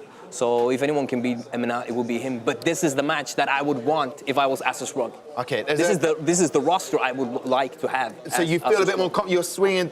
Right now I'm swinging to Asus, depending on how they overcome the matchups, because I think this was a good pick for them. Asus Rug. I think so. But it's hard to say. Veggie's saying leaning towards Army a little bit more. 2 interesting things there. Comps is more humble now, which I like. So he's listening to Kendrick. That's fine. That's cool. I respect that. But. Also, Kills You said that he's had the matchup with Takamura. Yeah, what do you make of that? That's huge, man, because Takamura is a very offensively skilled Akuma player. So that shows that he'll probably be ready for everything that Comps has to throw at him. Comps isn't as offensive as Takamura, so maybe you can throw him off, but that's not a good sign if you're Comps. Okay, so which way are you leading to on this matchup? As a whole? I'm going to say Fnatic. Wow. I felt like I forced you there, didn't mean to. Janitor, what do you make of those 7 games and the confidence of the players, and which way are you sort of leaning towards on this one? Well, I'm liking the Comps Kills You dynamic that we've got going through. I think that is going to tell a story during this match, which way that goes. You know, with the Takamura practice that Kills You says he's got, this is going to look tough for Comps. And just seeing Atrush and Brick play Zangief and Birdie is going to be a lot of fun. Like, I'm just going to enjoy seeing how they're going to manoeuvre around Ken and manoeuvre around either Manat or Laura. It's going to be an interesting dynamic depending on what Shivs picks in those matches, but Yeah, I think it's just going to be an absolutely great one to watch. Okay, definitely a slobber knocker. Beggy, listen, I feel like you need to give me more time. Will you stick around so I can potentially get some more Nordavind secrets out of you? Absolutely, I'll stay here all night if you like. Yes, that's because you're my bro. What? Because you're my bro. Oh, give me your break. Give me that fist bump on that. See, finally, no one else likes me like that. That's beautiful. Jammers, Tyrant. I don't know if he's mugging me off, but I will take it while it's there. Jammers, Tyrant, how are you seeing this one go? Look, don't worry. You're taken care of with Veggie. He's completely serious. Just don't trust his birdie play. That's all I say about him. But I will say, statistically, I kind of favour this with Asus ROG, the Army. Yeah, okay. Because they've they've got a stronger team. It's a more strategical approach. I think they've got a stronger lineup. I remember, Fnatic haven't got their A squad. The A squad's not here. Still, though, you know, Kills You, Atrosh, and Brick is no joke. That is a very, very strong 3 players right there. But yeah, like you say, I feel like this matchup, how it's going to go down, is definitely going to. It's really hard to say. Like the Kills You comps thing is definitely going to that's going to weigh big into this match. Oh, the thing is, hopefully we don't see another 4-0. I would like this to be It could down happen. to the wire because, like the janitor said, look, there's a story to be told here Yeah, no between doubt. Comps and Kills You. I think they both. I don't know if they've equally got as much matchup experience as the other person, but they're no slouches to the matchup either. So if you do see very intricate things, it is matchup specific. But up first, we will have Shivs going up against Atrosh, and it looks like he's hovering over Manat, yeah? Yeah, Shivs is definitely not going to play Laura Birdie. That's not a very, very good matchup for him. That's been horrific since season 1. Yeah, Birdie can absolutely just stop Laura in her tracks. The V skill's so big in that match. And he's just not going to bother with it. Going for Manat now. A lot more of a complete package of a character compared to Laura. Oh, of course. And I do like Shiv's development, not only with his Manat, but as a player as well. He's really found the style, the distinctive style between the two. Definitely improved a lot over the years. Of course. Gfinity Elite Series has helped him boost his confidence as well as that.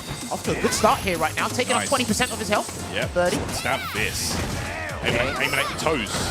Yeah, this is it. He's going to want to try and keep Birdie out as much as possible, not try and throw any unnecessary normals out, because Atrosh did nearly get a jump. Right there, Atrosh did get a jump in. It was blocked, but even if you can make Manat block from a jump in, you're doing well. Exactly. Like, I feel like you didn't take full advantage of that. Maybe go for a Kabam grab right away or something, make her scared. Of course, and that was a lovely anti-air there from Shiv. He has got such a huge life lead here. The deficit is tremendous. Yeah, this is going to be very, very difficult for Atrosh to come back, but it's not impossible. But he's looking to activate, and as I say that, Shivs gets the activation as well. Trade combo in his favor, and going to clean. That's what he wanted. That dive kick was unsafe on purpose. He didn't care if it hit or if it was blocked.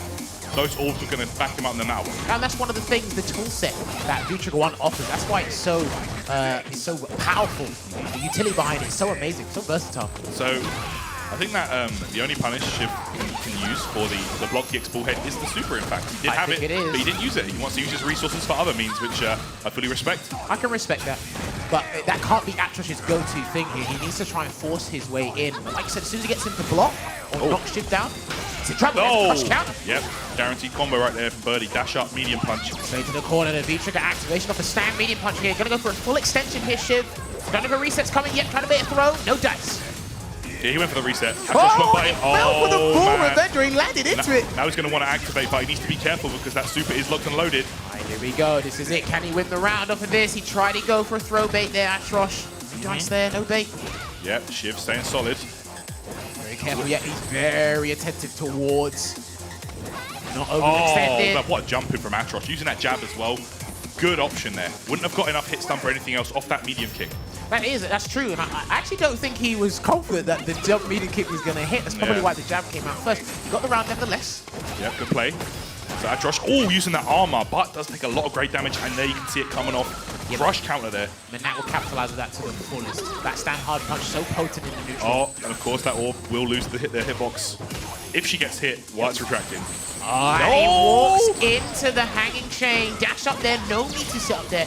This is Atrosh and the bullboard. Doesn't care. He might get the sun. No, he missed it. He gets another chance. That's going to be it. Atrosh is going to take it here. He got a second chance. Capitalized off that fully. Atrosh taking the first game. Wow, that could be the tail of the tape right there. That could tell a story in itself. I mean, what a play. It could be a domino effect from here on out. It could not, but... Is that a pun? Thank you. I like it, yeah. Give me a raise. That was clean. But, I mean, He squandered the first chance at Josh, but then thankfully God was on his side. He got another chance there. Yep. But Shiv started off really well. Yeah, there we go. Right there, he didn't care. Like I say, that dive kick was obviously unsafe on purpose. Yeah, but as you said, because of how versatile the V-Trigger is, you're allowed to do unsafe things. They both are actually, courtesy of V-Skill and the V-Trigger, but as soon as it came to Right this here, round... he didn't want to overextend because of that super. That's why he did a little walk back. Yeah. That's it, and he's very cognizant of the fact that he's got the resource to do so. I think this is where it went downhill. Really think that's where it went downhill. Bullhorn, yeah, I'm right there using that bullhorn. See another one. I don't know if that might be what we quote-unquote say a ghetto frame trap, because it certainly did work. Yeah, that crash medium punch actually not seldom used. I mean, it moves Birdie forward. It's actually really negative on block, but you're never ready to punish that. Yeah, because you just rarely see it or rarely expect it. Yeah, right? you never see it in combos on the ground. So. Well, hopefully this doesn't shake up the entirety of Team Asus ROG, but it is 1-0 up here to Team Fnatic, courtesy of Atrosh. Like I said, very good first play. chance, but he picked it up. It's like I say, regardless of it being that A-team or not, Kills You, Atrosh, and Brick is still a great lineup.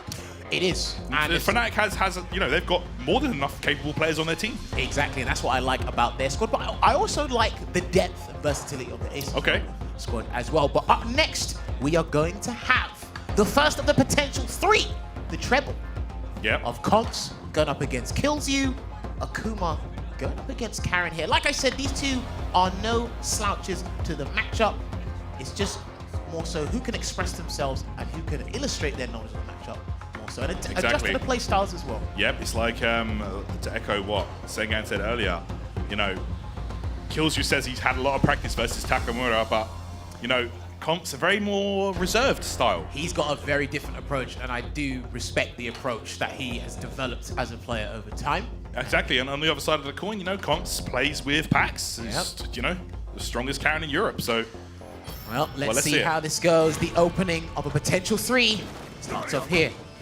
Right, it starts off with a throw, and you can take that in the neutral against Karen, but you cannot take a crush counter like that. That was sick. Oh! Shimmy right off the back. That's uncharacteristic of Comps. He never techs there. Oh, back throw to the corner. That could turn things around completely. Now he is going to be able to get V-trigger. Yeah, he just needs to get a V-skill to connect probably twice now, and then he'll get it. Oh, no, once. Yeah, there it is. Right, holding his ground. There's a raw jump out there. Execution error, but pays off in Comps' favor. That was a back half punch, perhaps. I'm sure. Hopefully. All right, it's looking good here for Comps. Going to get a hard knockdown. An abundance of damage has been inflicted. It might be stunned next here. Oh, he pressed buttons afterwards. Audacity there. All right. No, can we go? Oh, look at the wrong side of the meter there. Wow, pushed him back just out of range of the throw, using another light kick right there. Kills You. Very, very young talent. I swear, I haven't played this guy before, and he is really good. No, he's very solid. Very perceptive as well. Yeah. Right, the younger the better, we say. Sky's the limit for players like that. And right now, he's off to a fine start in the second round here, applying that pressure, but good escape with the demon flip there, and the bait as well. It's never a bad time to do EX demon flip, ever. Plus. Always good. And another demon flip puts him up the corner, though. This is time for Kills to see if he can turn it around here.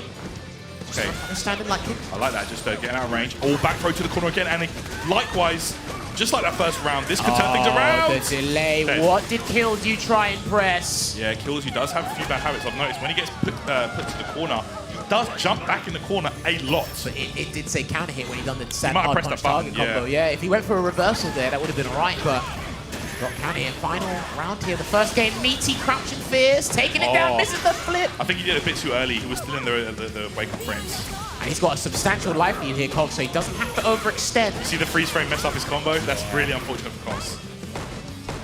Okay, good delays here. Stutter on the string. Okay, good block. Really close out this round, but he's doing it slowly but surely here. Good tech, good break, and the demon flip to escape for the third time. Yeah, like I said, never a bad time. Good nice. Throw, good awareness. That was clean. He's got critical art. Next hit will win it for either player here. I promise you that. Crush counter sweep. Slowly taking it around. He's trying to bait a throw from Cogs, but he's not biting. V-trigger activate. Oh, trying to bait something out here. He's jab. Oh, and he gets the reversal. That last second just before Akuma touched the floor. Brilliant play from Kills You, and that's 2-0. Solid stuff there in that round. And I mean, that's very risky. I know the later you do your anti-air, the better it is. But even then, you can sometimes mess up the input. Yeah, and Akuma's jump can, it can be confused with his demon flip as well. It's just really awkward. And your dive kick as well. And I really do want to talk about, I really do want to talk about how Killjoy is slowly developing and adjusting to the Elite Series. He's getting more comfortable. I remember the first week he was kind of nervous. The first time he played, he's kind of nervous, just adjusting to this kind of environment. Nice. But slowly, surely he's getting better. Yeah, of course. No, he's looking very strong. I mean, he's no slouch when it comes to playing Karen at this kind of level. And these two were constantly trying to bait each other's throws. They were unsuccessful in the baits, but then it was a weird scramble situation. They got the throws. I mean, like you say, both Karen and Akuma are very, very strong walk speeds. Very good at baiting out those throws and punishing accordingly. But there, that was so nice. That was so low to the floor. That's probably the best answer because that's the one that does most damage. In terms of Karen's anti-airs, that's the one that does it's invincible. Don't sit there and block and then all of a sudden you've been thrown because of this demon flip throw or something like that, you know? All right, Good so choice. between the two of them, he took that hard, man. Because tying out 1-1, you know, that can really turn things around rather than it going 2-0, which is a massive hill to climb. it is, but it's not impossible. It's not impossible. They've No got way. the squad to do so. But right now, as we speak, it is 2-0 up here to Fnatic. This is not even their ace one. But right now, third game, it's going to be Jones Arcade going up against Brick. Okay. I mean... Ken versus Geef. It's been a while since I've seen this matchup, I won't lie to you, but... Yeah, I mean, we don't really see Zangief anymore at all. Like, no one plays this character. Yeah, and I really feel that will pay into Brick's favor here. Hopefully... Yeah, how prepared can you be? How prepared can you know, be is the million-dollar question. I mean, the only experience that I imagine Jones would have had against Geef, because we don't have any Geefs here in the UK, would have been online, so... Probably. But hey, let's see how this goes. Like I said, 2-0 up, third game. Let's see if Jones can bring his team back into this set. Let's see it. You can see here, very, very slow approach. Never want to overextend against Zangief. Well, he's throwing out stand hard kick a little too many times there. And it's an easy whiff punish. Not so much for Zangief, but he can do something. See here, Jones looking really prepared. Like he knows exactly what to do. There it is, crush counter with the hard punch. Good stun racking up here. Good break on the throw there from Brick. That was a vital tech. He's been stunned from that back front. Okay. No crush counter there for Brick. That's what we wanted. Oh, but he dashes up SPD. All right, here's where it can go pear-shaped because exactly. he could literally lose the game from this. Another SPD. Third time's a charm, and he's done it. Okay, he's not stunned yet. Are you going to do it one more time with back throw? Oh my God, he's done it 4 times on the trot. Street Fighter. He doesn't care. That is Zangief play at his finest. One grab can win you the game. He flipped the coin, chose heads. He got it 4 times on the trot. You were a loss for words that round. Gambled. I didn't get a word in there. I couldn't. DP, nice. Okay. All right. Oh, wow. I'm surprised that wasn't an SPD way. He's probably going to slow down this round a lot more that he's had that eccentric round. Whoa, man. So I say that, I take it back. Okay, nice Dragon Punch anti-air there from Jones. Not a lot of damage, but it's getting him away from you, pushing him to the corner. Good spacing there from Brick as well. Right, slowly but surely, he's really trying to think about the approach here because he doesn't want to put in that blender. But, like, you can do all this back and forward walking all you want. He dashed an SPD and won the whole game from it before. I mean, you got to expect the unexpected, especially when it comes from Zangief, but you ain't ready. You ain't ready. Don't matter how good your footsies are, that SPD's going to get him. Did he get him? Oh my word, he got him! I think that's dead. No, he's not dead. He's close, though. He's close. Oh, nearly there. What meat is it going to be? The crouching jab. The jab. Solid play, man. Brick. 3-0, by the way. 3-0. Oh my word, that was a quick and I want to say it was explosive, but it was very one-sided. Dominant performance there from Brick. Man, I tell you what, like, if you're Jones, you need to, right there, you need to, like, you should know by now not to be going for that kind of stuff on Zangief. Like, fake overhead and stuff like that, don't even try it. But look, it's as you said. That he didn't have meter. Brick didn't care. That is true, but look, and then he got the meter next. Yeah. Not even an attempt to back that. You don't expect him to do it 4 times. Well, look, only someone as rabid as Brick will do that. But again, it's a guess. Yeah, exactly. Yeah, no, Brick didn't do anything wrong. No. I'm just saying, like Jones, he didn't even try and challenge. That was actually insane. But the thing is, like you said, he just took the initiative. Yeah. I said, right, I see that he's walking back and forth, waiting me to whiff my stand hard punch or something. Let me just dash in, get the grab, win the game. Despite what happened to Zangief. Maybe try the throw invincible DP, you know, just try something. He didn't try anything. So what do you do about that? What do you really do about that? That was insane. I mean, I guess it's going to be, we're going to see this one again. It's going to be Kills You and Comps, right?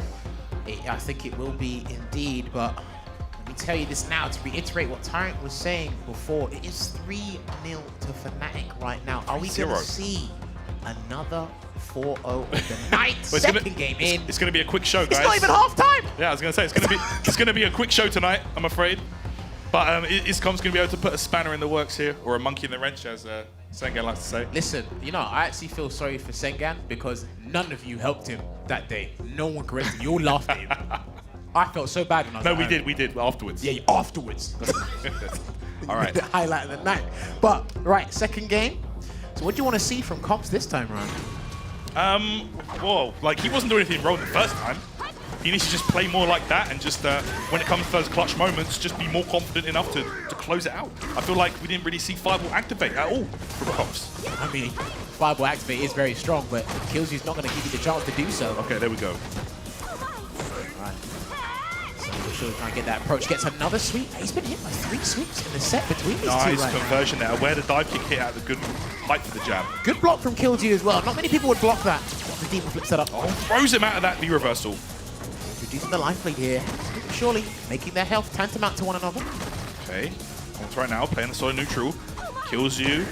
You know, so Karen has to get close to you to do damage. Akuma does not.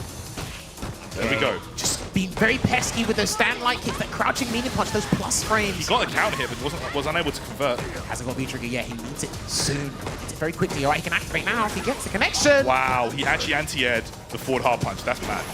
Good anti-air there from Comps. Yeah, never jump at Akuma. And the temerity to do the reversal. Jeez, the cojones on this little guy. Jeez. He wants to win. That was nuts. You see that? The younger you are, the more brazen you can get. We're looking at potential match point here for Fnatic. But I need Comps to do something around it here. Okay. Doesn't care about the risk. Waking up with that EXDP.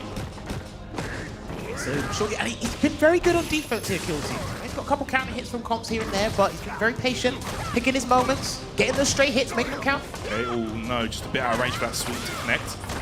Karen's sweep, not the easiest to deal with. This is a conversion into the Tenko there.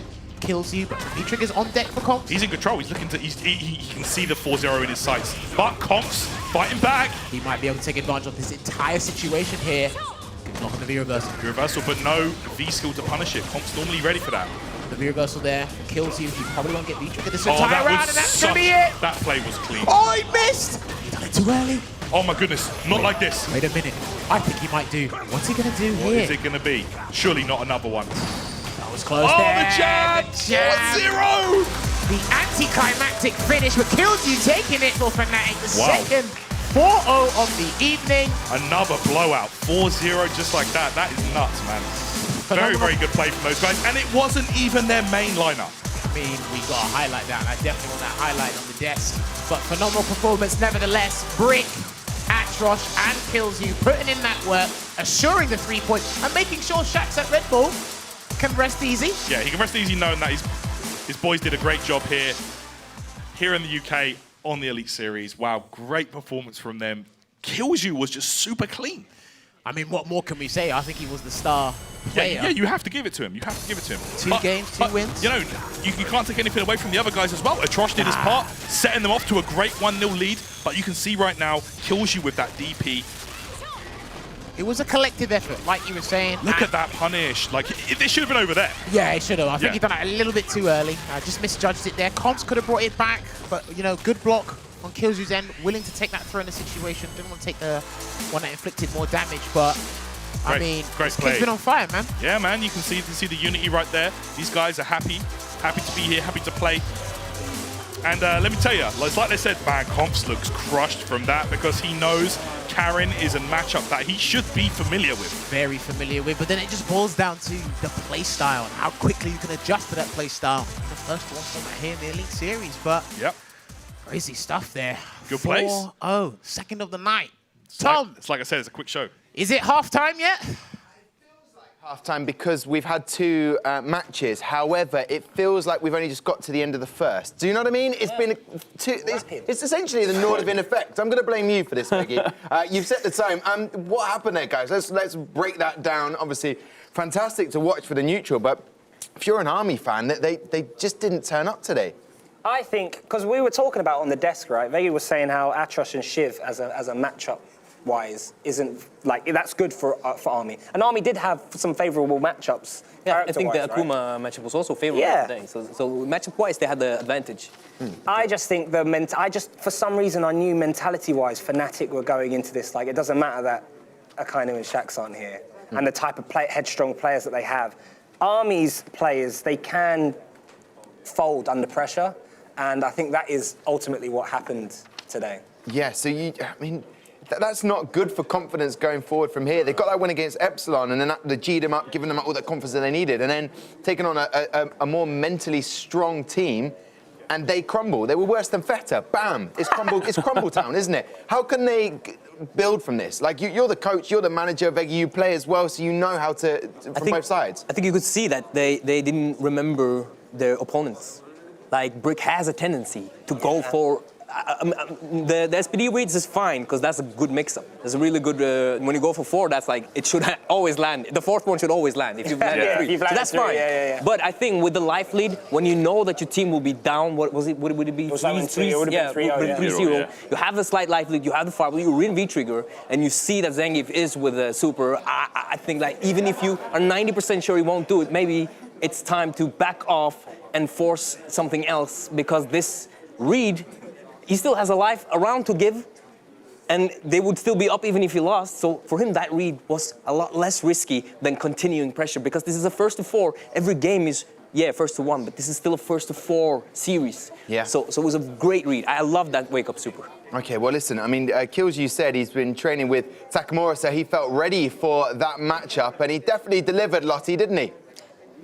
He definitely did. Ready he was, Tom. I'm actually here with the 16-year-old young gun right now. Can you believe it? 16 years old and he's that good.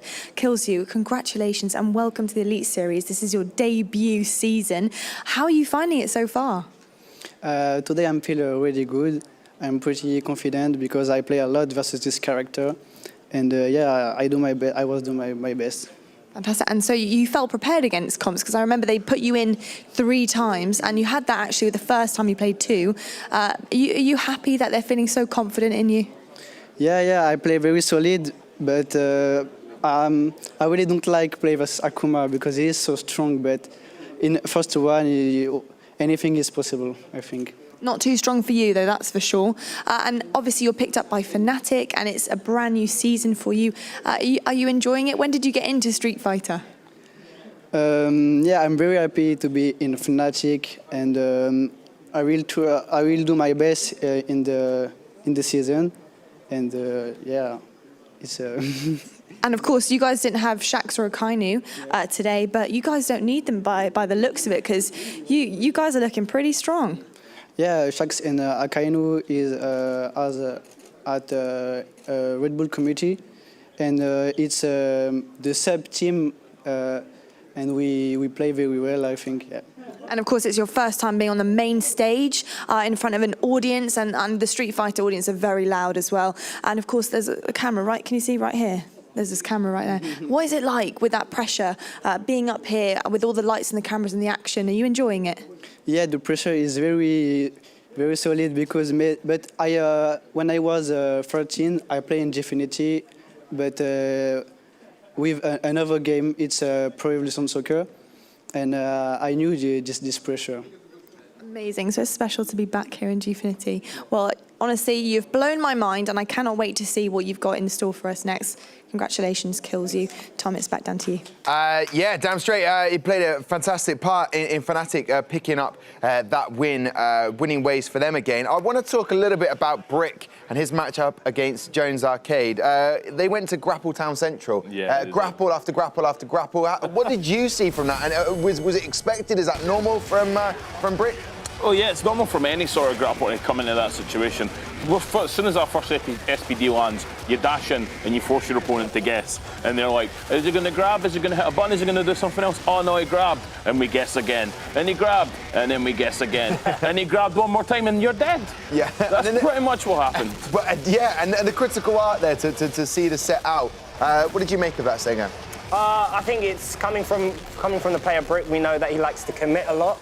I think as well, Jones there did a fake overhead, and as soon as you see Ken moving, that's you're kind of committed to stay inside of his inside of his range. So even if he tried to do the overhead or do the fake, I think he's at minus there because his critical art is 1 frame. So he didn't. If he maybe dashed, then maybe Brick might have had a second idea of whether to do it or not. But I think because Brick saw Ken doing that fake overhead or overhead, he knew, spin time central. Spin time central. Spin time central, baby. Veggie, I'm going to look at Group B and how things stand at the moment. You'll be able to see your team at the top there with Nordovin 6 points, Fnatic with 6 points. Not their strongest lineup, they're still dominating. Do you think, and this is where I'm going to try and get the Nordovin secret out of you, do you think it could potentially be you and Fnatic in the final again? It can be us and Fnatic in the final again. Fnatic is one of the absolute best teams in the league. I also think you need to look at the new and improved XL, not players, but synergy and characters. So yeah, it could definitely be finals again.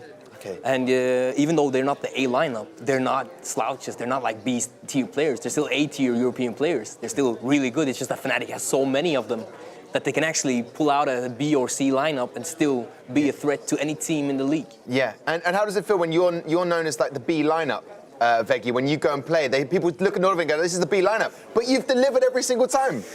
It's fine. As I said, they are the C or B lineup for a team, but they're still Class A players. It's just that my teammates are so good that I'm blessed. I'm blessed with my team. You are indeed, and looking very pretty at the top of Group B with 6 points. And as you saw, Fnatic have also got 6 points as well. Well, we are at the halfway point right now because I said we are. Let's have a look back at matchup 1. Nordovin taking on your main boys from Epsilon, but unfortunately, it was the 4-0 sweep. Phenom!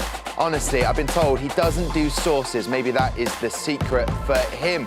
And then Army taking on Fnatic. We expected bigger things and more potentially from Army after their win last week against Epsilon, but unfortunately Fnatic said no. B team, C team, D team, let us go on. We're just going to be too strong for you, and got inside their heads. So there you go, wins for Fnatic and Nordovin. Right then, time for Game 3 now, and it's a huge match that could ultimately decide the fate of 1 or 2 of the teams come the end of the season. The yellow and black of Vitality take on the orange of Method in the race for the playoffs.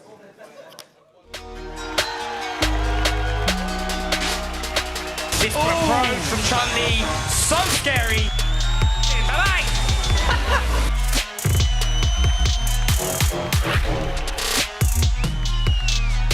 Flowing right now for Method. Beautiful anticipation there from I'm Still the Daddy. Oh my I'm Still the Daddy with a perfect 3-0.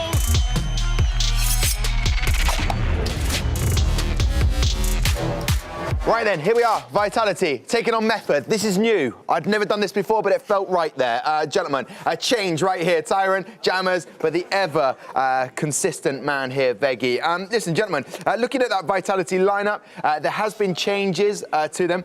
They are without Junior Lau, who has, in the LCQ, he has the last chance qualifier. He is now going through to Sunday to be playing. So congratulations to that man. So, Link Exilo, Apollo Steed, a man, there's nothing but muscle on that guy. But anyway, Verdoyance as well. What do we need to know about this lineup? I am super happy to finally get to see my boy Apollo play, because he's a very versatile and strong player. Okay, tell me more about him then. For the uneducated or unaffiliated with his work, what is he about then? Well, he's, like I said, very versatile player. He's very competent as well. He has, what do I call them? He has unpopular opinions. Now, it's not even a joke, but sometimes he does say smart things about the game and fighting games in general, but his voice is not loud enough, he doesn't get heard. And he didn't make the cut in the first team lineup last season, so tonight if he gets to play today, and I believe he does play your character as well. That is his main, Colleen. Yeah, he plays Colleen. He's really good. Like, he's a really, really strong player, and I'm glad he got an opportunity here. Okay, well, when you get an opportunity, take it. However, a man that played very well against Reason in week 2 was TKR. Now, he's been dropped to the kind of coaching role. What do we make of that? I suppose I should ask a coach, a guru himself, Veggie. What do you make of that for TKR? He played well in week 2, so TKR is an amazing player, but you also have to consider his character and how he feels in these matchups. I think that Chun-Li would struggle against both Dalsim and Guile. Now, don't quote me on it. I'm not a Chun-Li player, but I would think so. So Abigail as well, actually. Yeah, he has Abigail as well, but his Chun-Li is kind of his most seasoned character. And after the patch, I feel he's playing a lot less Abigail. Yeah, that's the character true. isn't that much of a powerhouse, even though it's still good. So I think it's a good lineup for this matchup as well. And I'm like they say, I'm really glad Apollo is playing because I've been waiting to see him since season 3 when we first joined in, and I've always been asking the question, even though You're asking as well. why? Who is this Apollo Steed? The name. Apollo the name Steed is the everything. Colleen. Yeah. You will see. Okay. If you don't get your top players at an event, he's the next guy down you will see. Yeah. All of us here played him. He's really good. He's got a lot of big wins under his belt. He actually beat Punk at Stunfest. And no one spoke about it. Well, when he hasn't been playing, he's been benching, and that you cannot argue with. The man is a beast. If there is pop-offs, be careful with the desk up there because it can be broken. But TKR behind him with some pop-offs, some celebrations. I'm looking forward to that. However, they're taking on Method, who were roster of the week in week 2. I'll give them that. Now, in season 3, they didn't necessarily deliver as we thought they would. I think it's the curse of the commentator saying, I'm expecting big things, and it doesn't quite happen. Whereas this time round, we said, can they do it? They seem to be back to winning ways last week. IFCD, for me, he's been their MVP, and he's done it consistently. I don't know what he's been eating, I don't know what he's been drinking, but it's been working, and whenever his team need the points, or at least the results, he's been there, he's been the integral part. He's been getting it for them. Yeah, he's done really well the first 2 weeks. So let's see if he can keep it up here. But I just want the 3 of them to do that, not him. Yeah, not, no, let me absolutely. lose, and then Vega, you pick it up. That's and then true, let yeah. Tyrant just follow on from that. All 3 of us have got to do I know it what as you're well. saying, man. Yeah, you got to work as a unit. Like we see a lot of these winning teams up there, like Nordavine, all a unit working together. You need to see that in all the teams, to be honest. Yeah, you do indeed. Well, listen, Sean Dench, ISDD, the general, a man of many names that has been lighting up the Elite Series this season with some incredible performances. With form like this, how do you stop I'm Still the Daddy? Beautiful anticipation there from I'm Still the Daddy. I'm Still the Daddy pulls out the second win. Doing the work. Know why he is the man. I'm what he Still the pressed. Daddy gets the jump in, and that's 2 big mistakes there. Oh my God. Practice to start the round. This guy's feeling confident. I'm Still the Daddy's got a great amount of damage in there. Absolute domination. And I'm Still the Daddy looks to step it up. I'm Still the Daddy with a perfect 3-0. Pull it in. Oh, wait a second. Wait, this is an F word. Oh my goodness, wait. Mate, I'm so sorry. I thought it was you, bro, but you're not here. It's too late, mate. You've done it now. No, I've absolutely done that one. I'm sorry, bro. Next time it'll just be you, I swear.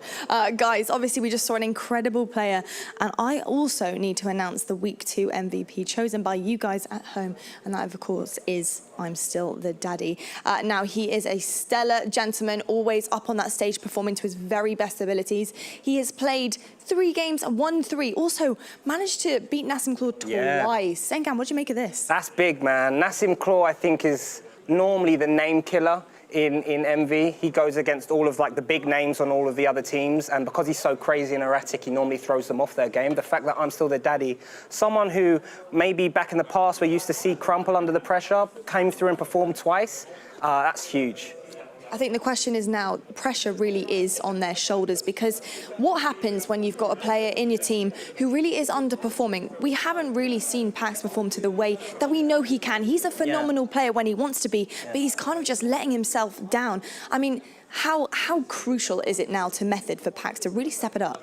Well, he's kind of at this point now where he'll either crumble or he'll come out stronger. But I think every top player gets to this point in their career where they hit a brick wall, and it's whether they have the grit and determination to overcome that. And it's something that no one really else can help you with. It's something you've got to overcome yourself. So it'll be interesting to see how he does. But yeah. Well, the lovely thing about Pax is that he can own up to his own mistakes, and he wants to improve. And that was very evident at the end of last week when he did tweet out saying, that his teammates are really holding up the team for him. He's very grateful to them. Well done, broski, but he's got work to do. And that's great for a player to be able to recognize that and then go home, improve on that, and come back stronger than ever. Also, I'm Still the Daddy coming back saying, you couldn't have won those games without you, and you only played 2 games. Don't be too hard on yourself. Yeah. You're going to shine, and we're going to do this. And I love that. That's huge. Talking about team cohesion, that's a team right there. That was the thing that we always came, as the commentators, we always said Method didn't really have that gel that clicked together. I actually retweeted this because this is scary. If I'm the other teams and Method are talking about each other like this and building from this, now they're starting to come about and be that team that we thought they should have been those first 3 seasons. So it's only got to go up from here, hopefully. Sengen, how important is it for these 3 players on each of the teams that we have, but especially Method,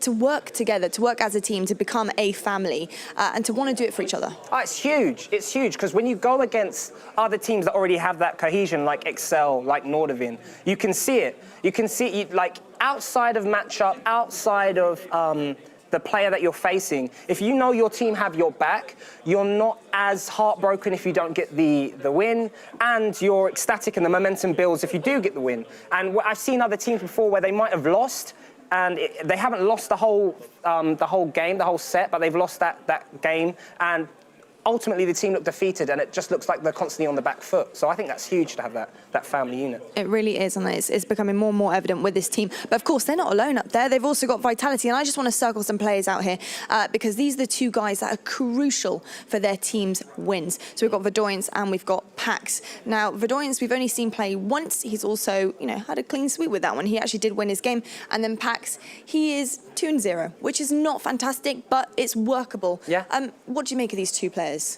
Well, Verdoyance, I think, is a bit of a lab monster. If you go to his Twitter, it's riddled with tech. He's definitely one to watch. He's very scary. He's got a very explosive character in Blanca.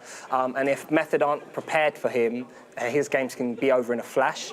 Pax, like you said, I think he's owned up that he hasn't performed as well as he wanted to. And that's a good starting point to realise and recognise your wrong footing is the starting point, only to get better. He is scary. We have seen what he can do in tournaments when he's in form and he's confident in himself. So I just hope that he's that type of player today and not the former. Of course, not being biased, but I really do hope that Pax really does see an improvement, especially for himself. But the Method guys, they always do start performing, and Vitality, of course. It's going to be an interesting matchup. Thank you very much. Oh, I can't do that anymore. We're just going to, that's it. Tom, let's get this started. Thank you very much. I didn't know how that whole segment of the show was going to go with that handshake to begin with, but actually it held it together. Beautiful stuff. Some really interesting stuff there about Pax and being as a team and how they're helping one another and communicating. I'm still the daddy saying, look, we're a team. We've got this. They need to continue that today if they're going to get this win against a strong Vitality side. I like that their strongest player, in my opinion now, has stepped up and taken the pride away and said, let's be us. You can see it from last time and on Twitter. He's trying to make them feel comfortable with each other. And I really think really like that. He broke the ice. Like with his performance last week, just elaborating on what Veggie was saying, with his performance last week, that just broke the ice with that team. Yeah. So now they're like, right, we can do this, we can pick this up, and we can get a win. Because like we've been saying, we've been vouching for these guys for like 3 seasons now, saying they've got a strong lineup. Since season 1, like Method has always had the amazing lineup, but they haven't been able to work as a unit to bring it together. I think this time now, they could really turn it around, and if they keep this momentum going, it's really going to pay off for them. Because, I mean, Broski was such a deadly player in season 1, season 2. Not saying there's a dip off in form, but not as formidable as he once was. And then Pax losing that confidence. However, if you've got your form is temporary, class is permanent, it comes together. But you need one of your team to lead you sometimes, don't you? Absolutely. If everyone is uncomfortable, then everyone's going to play even worse. You need that strong person just holding your friend, just like holding them. Like, yeah. Well, like you did to Momi the other week, where you grabbed this. Yeah, that was like. There was no words. Yeah. What it was just vibrations. Love him. Right, let's welcome him out for Vitality. We have Apollo Steed, League Exlo, and Verdoyance.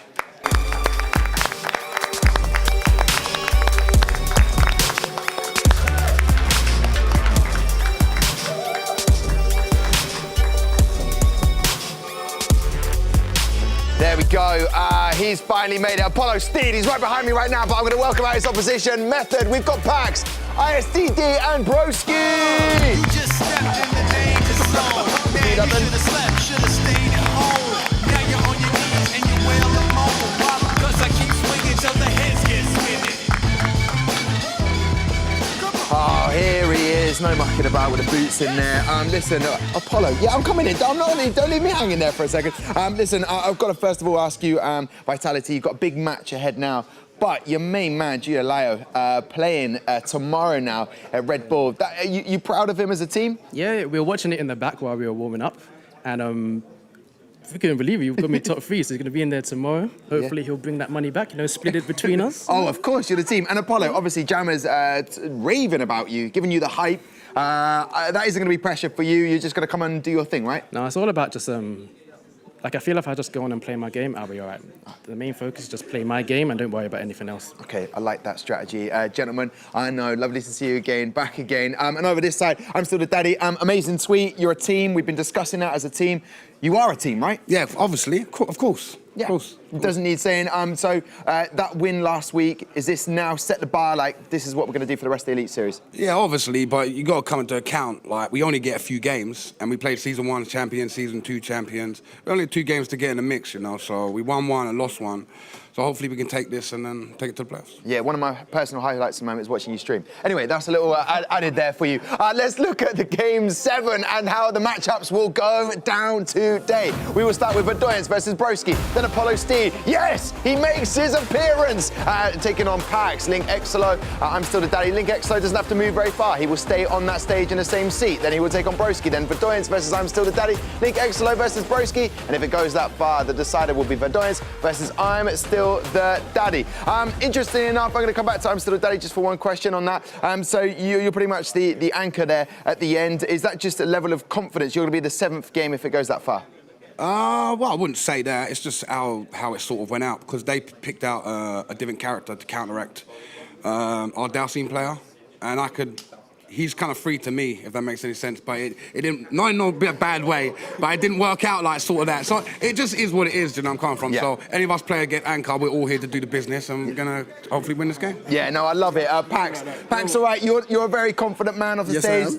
I'm still the daddy, you never know what he's quite going to say. It's beautiful, this entertainment, but you know the pressure that you've got to win. Are you feeling a little bit relaxed today? Because we want to see the old Pax. So I got my hat back. Yes. So hopefully it helps. And he's obviously 3 times.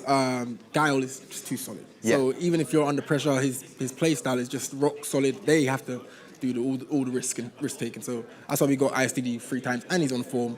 And I'm trying to get my win back finally. Yeah. So hopefully I get it today. Oh, well, listen, best of luck to you, Method, guys. And on this side, Vitality, how are we faring with that matchup, those picks being called free? How do you feel about that? No, it's okay. I have Guile and Dalcine. I practice a lot against this character with Crimson and Akainu, so I'm confident too. Okay, well, listen, Vitality, best of luck to you guys. The guys in yellow and black and Method, you can head on up, get ready, get in the zone.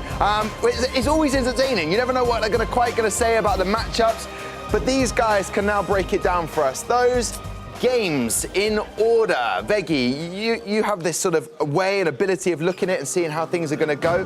What is that? What springs to mind when you see that? Well, last game I called Asus winning because of matchups, but they lost 4-0. So I'm not sure about my ways of calling the games thus far, but I think that all these matches are fine and anyone can beat anyone, and I think we're going to have a close match. 4-3. Okay. 2. Think about this. I'm thinking. Okay, think about that. Jammers, what do you make of that? Pax playing once on this one. If he can. Same with Apollo. Yeah. I mean, for me, looking at it tactically, that might be the deciding game because both of those players are playing once, but then as a team, they're probably going to be relying on the guys that are playing 3 times. But yeah, I think the turnaround point will be Apollo versus Pax. It's an interesting matchup. We were just discussing it a little bit earlier with their characters. I'll be curious to see who Pax is going to go with, actually. Yeah. Could be Karen, could be Ibuki, could be Cody. He's definitely confident against Colleen with any of his characters, but I think this week he said he might play some Cody. So if he does play Cody, I'm going to be hyped. But regardless of whatever happens, I'm looking forward to this. It's going to be really good. It is indeed. It's really important. Almost like the FGC community when you've got your locals that you can go up there and practice against other characters. Link Exolo said, you know, like I've had experience of playing Mr. Crimson with the Dalcine. So when you build up your ability to take on other characters, you feel more relaxed when you come up into these sort of matchups, don't you? Absolutely, but especially in 5, there's something like one guy plays slow, the other guy plays aggro. And I think Mr. Crimson is the more aggressive anime style, of Dalsim, while Broski is a lot more secured and controlled and thinking, this is A, this is B, this is C, this is D. Wow, I'm that gonna was a choose very C. good impression. Yes. I like that. So any more in the locker, Veggie? I'll take one later. Okay. And Jammers, in terms of Link Exolo staying on, is that a positive thing for him? Is it a plus side for him or a negative that he has to stay on? No, I think it's smart.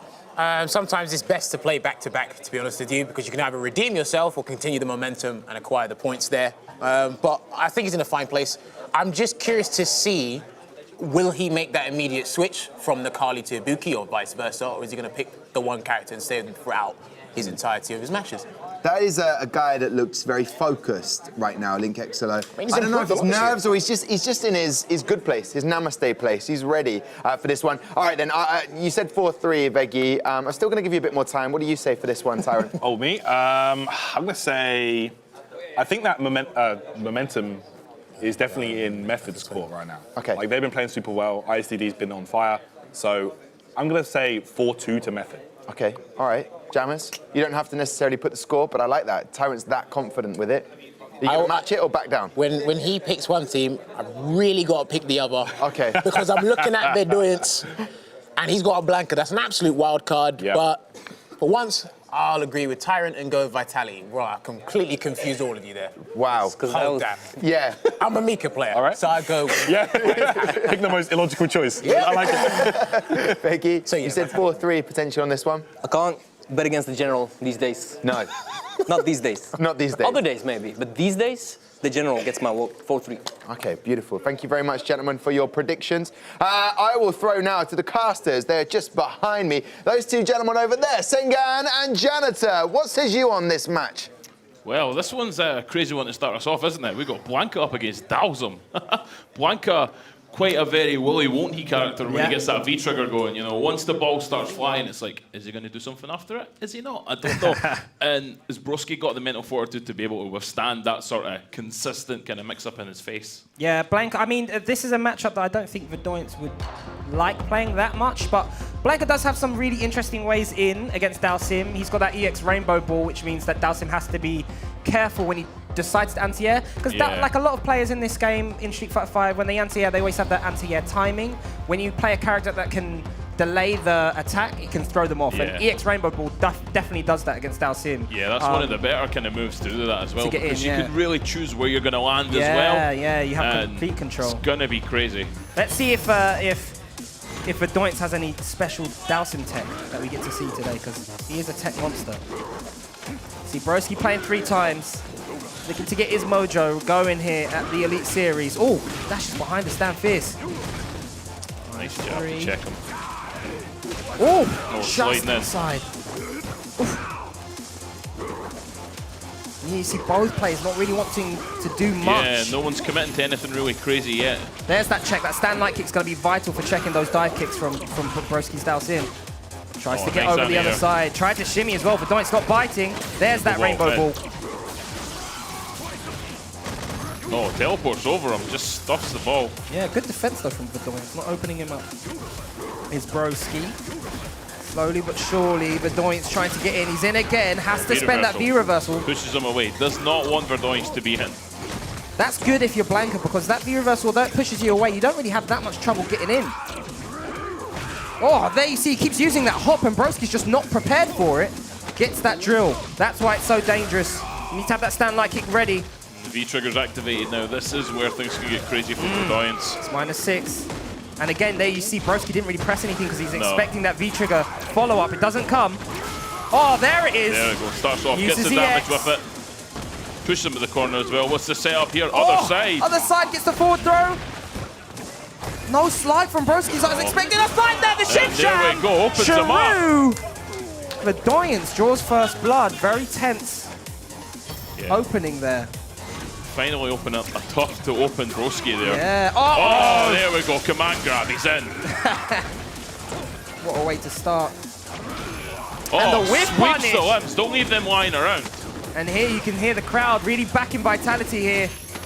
As Broski slowly chipping away with these tick grabs. Anti-air, nice beautiful anti-air. stuff. Oh, meets him in the air. In the air, other side, but he's cornered himself now. He's mixed himself up. Janitor. Got the throw. How's he going to get out of this one? Throws down the flame carpet.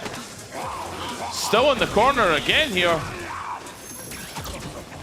Oh, a fake out there. Stays on the same side. There's that EX rainbow ball. Over the ball. Stays safe. Flips back. Jabs out the teleport.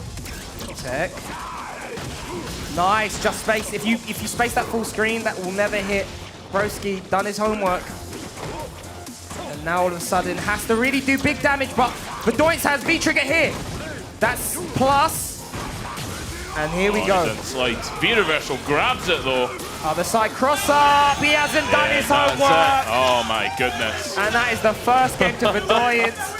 Very hard to see, but Blanca, you can tell it's going to be a cross up if he goes very high in the air when you block that up ball. And TKR going mental as his team draws first blood.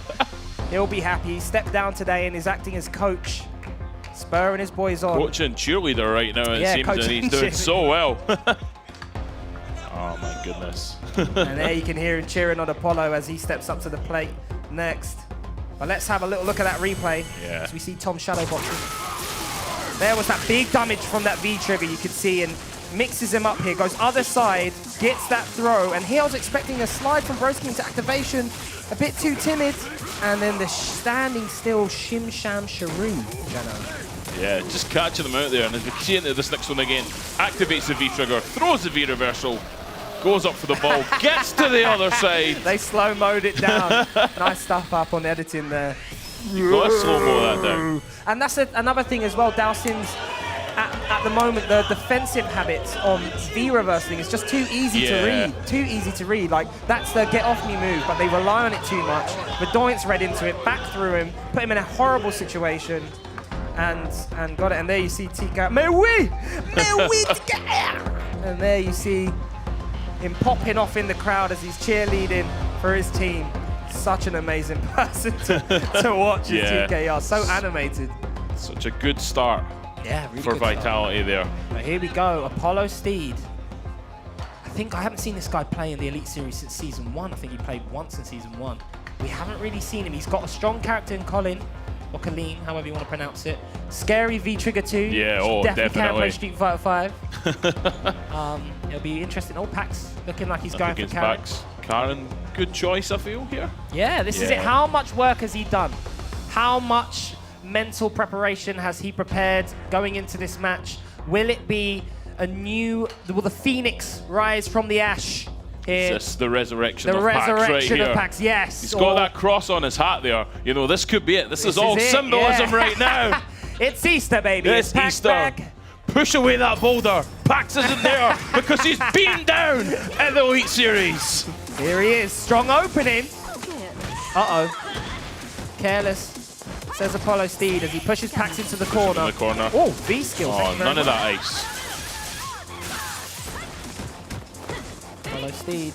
And I think if you're Apollo Steed, this is probably the best person you want to fight in your debut to get a win for your team. Gets that big point jump in. Stun. And that's going to be the stun too.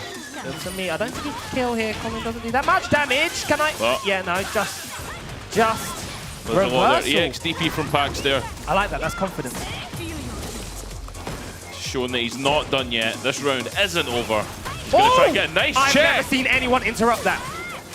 Nice escape there. I've never seen anyone interrupt that. Oh, on the overhead, you cheeky. Nice stuff from Apollo Steed as he goes up. That's given Apollo Steed a lot to think about. As you said, you've not seen anyone interrupt that. I've never seen anyone interrupt that. They always get counter hit. It's always a free entry for Collins. Risky stuff from Pax, but it pays off. Now Pax just pushing his way through. Uh-oh, that's very minus. Gets a big punish for that. Hopefully Pax can build some momentum off of this. Takes to the corner. Has to be careful. That V-trigger activation. Apollo Steed wants to get it. Gets the grab. Now flopped.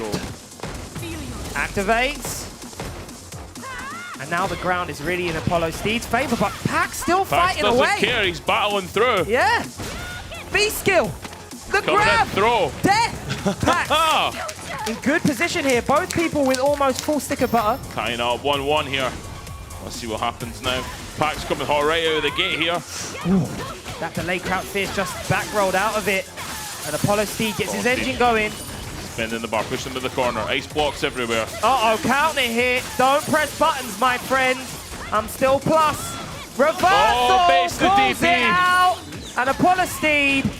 Is that going to kill? No, he's not. He's got one more. He's got one more. One more mix-up. Oh, DDP goes again, for the DDP arm again. there. Oh, no! Dancing on ice. Woo! Apollo Steed, take a bow. That was brilliant work there. Welcome back to the Elite Welcome Series back. right Yeah, there. very much so. Dancing with those ice skates on at the end there, just putting packs on just ice. skating in, skating out. Like, oh, you're trying to grab? Sorry, I'm not here. I'm not there on ice. anymore, I'm sliding buddy. around. Here we go. Frozen. There we see this replay. Pax definitely did well there, but I just feel like Apollo Steed got his engine running. Yeah, he really did. He managed to use everything that Colin has going for her, just getting right in there, making it happen. Pax just smothered in those 2 rounds that he lost. I do like that DP Yeah. though. I do like that DP, but that cheeky overhead. That overhead. That was, you saw that coming. And then Pax had a really good offensive series here with punishes. The stand heavy kick there with the crouch. Really applies that pressure. Yeah, thrown to the ground. Manages to really seal the round there with that throw. And then it was just that big jump in from Yeah. Apollo Steed that got everything going here in the corner. Called out. First, Pac tried to press a button, then he tried to reversal with that EX. And it was all That was downhill it. from The here. Then the here, avalanche started the there. skating. Oh, ooh la la me oui. You know TKR likes that Yeah, dance. he loved that. And there you see Verdoyance and Link Excello very happy and proud of that man. He stepped up to the plate and sealed that very important round, that game. Look, beautiful stuff. And then the shimmy comes, the dancing on ice. And you see Pax, little head nod, good stuff. But here we go. And then TK, woo, oh la la. You can see he like that. He loves it. He absolutely loves it. And what a person to have behind your back cheering you on from the crowd. So up next, everybody stand at attention because the General is on deck here. General's back, And baby. He is riding another horse, and he's going to change the tide of this battle right here.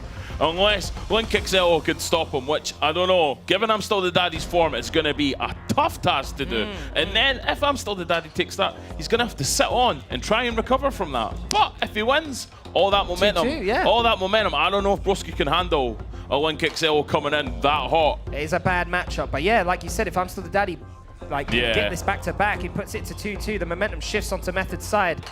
And Link Excello has kind of an advantage here because he could have looked back at Infectious's matches versus I'm Still the Daddy. He did close it out with the character Nakali. Let's see how this goes. Will I'm Still the Daddy shine and bring his team back into it? The He's General. look how hungry he's looking right now. Yeah, he looks like he's ready. He's ready to bring it step up back to the on plate. track. Big jump in. Link Excello ready with Ready the for DP it. though. The anti-air was there. Pushing him in the corner once again. V-reversals early here.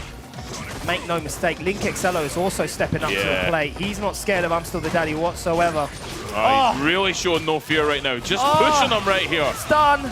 No. Not quite stunned. Next touch, gets the touch. Cheeky little toe tap. Dunks him on the ground. Round one, Link XL. Beautiful stuff. Here we go. Can Vitality go up 3-0 against Method? Oh, flash kick. There we go. Reversal of the first round. Alan, you're jumping. Yeah, Dragon nice. suplex. I like that walk-up grab. Beautiful. Oh, dashes in. No fear. Like I said, Link Excello not scared of I'm Still the Daddy. Not. Dunks once again, takes him to the ground. Nice jump out there from I'm Still the Daddy. Link Excello not ready. Oh, good trade, but he stays down, and that's bad because it gives Link Excello the corner pressure again. V reversals. Oh, no. We're just jumping, buddy. Holding up. Another V reversal. No V trigger now from I'm Still the Daddy. He has to do this all fundamentals. Oh, this is not looking good right here. We're going to have to dig deep here, Daddy, if we want to make through with this one. Nice Sonic boom. Nice It's a good sweep. start. Uh-oh, the activation. The jump up, the angle. Flips. Just dodges that EX Just reversal. slips right through. You can see it Oh, there. my goodness. No, no, no, says TKR. TKR. We're on for 3. 3-0. Bit of I'm Still the Daddy pop back there with his pop, pop, pops. Someone get security, get this guy out. Link Excello's into it as well. Oh dear, what's gone wrong for Method? 3-0. Vitality just full of life right here, just carrying on here. This is not looking good for Method. Broski has got a lot of work to do now. It's all on Broski. Yeah. All rests on his Dalsum shoulders right Oh no, here. I'm still the daddy's up again. Oh. Oh, is it a run back? Oh no, it is Broski. Sorry. Beg your pardon. Sorry. It is Broski. You're right. My fault. Can Broski handle the pressure? If there's any time to kind of say that this isn't just I'm still the daddy on Team Method, it's now. Yeah, it's time to step up. Step up. Put your big boy pants on. Come on. You can do this, Broski. He's got a bad matchup though in Link Excello. Of course it's Link Excello that's up twice, not I'm still the daddy. Can Link Excello seal it for Vitality? They've already got Junior Leo having success at the Red Bull Kumite. Can they get success here at the Gfinity Elite Series as well? Vitality, they're divided and conquering this Right, weekend, yeah, it man. seems. Spreading their pieces Spread all everyone over. out. Yeah, man. We're just going to take it all this Yeah. weekend. That's what we do at You go over there, Vitality. you take that one, we'll go over here, we'll take this one, and then we'll converge together in the finals and take the championship. Take all of the championships. So Nikali Dalsum. Link Excello, such a strong player. I think he's hugely underrated in the Elite Yeah. Series. He definitely gets looked over. You know, you've got strong players like Infectious, you've got Phenom, you've got Momi, but I think loads of people sleep on how powerful Link Excello is. Broski, Here we go. good Nice stuff. start from Broski with the throw. Oh, watching his toes there, teleporting out of the way. Not going to catch me with that V-skill. Oh, nice. Counter hit, toe tap, staying up, absorbing. I like this Hits a movement meter. from the Maverick. That is Broski. Broski is ready here. Yeah, man. Uh-oh. Finally, Link Excello gets in, but he's taken off half health in order to do so. Look at this movement. This guy's a Maverick. Oh, Janna up. here, nice.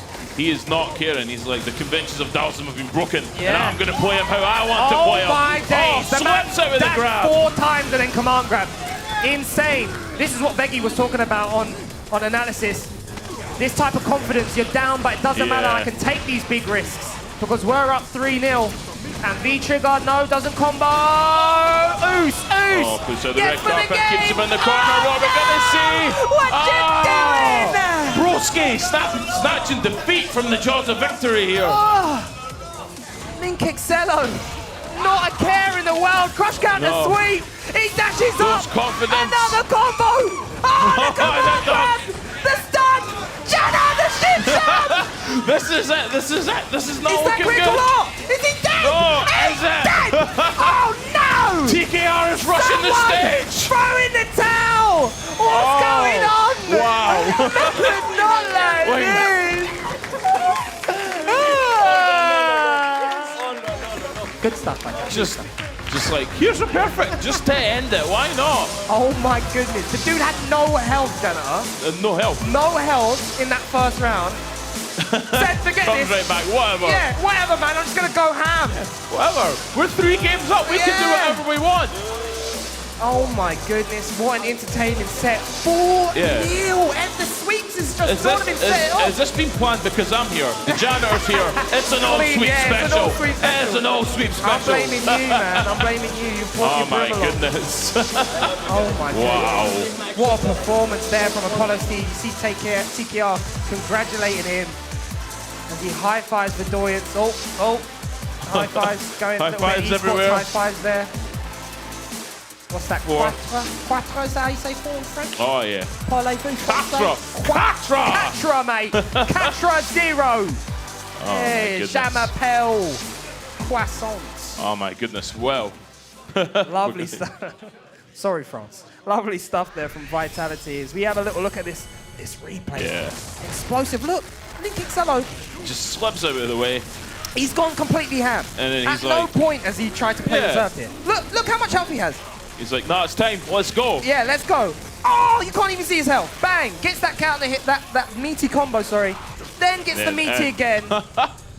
Broski holding up and then just went to the oh my goodness. Let's do that again. Let's have that round once more. And then that's built what the he did. meter just to get that critical art to finish it off for the perfect. To the window! Yeah. To the wow! to the wall.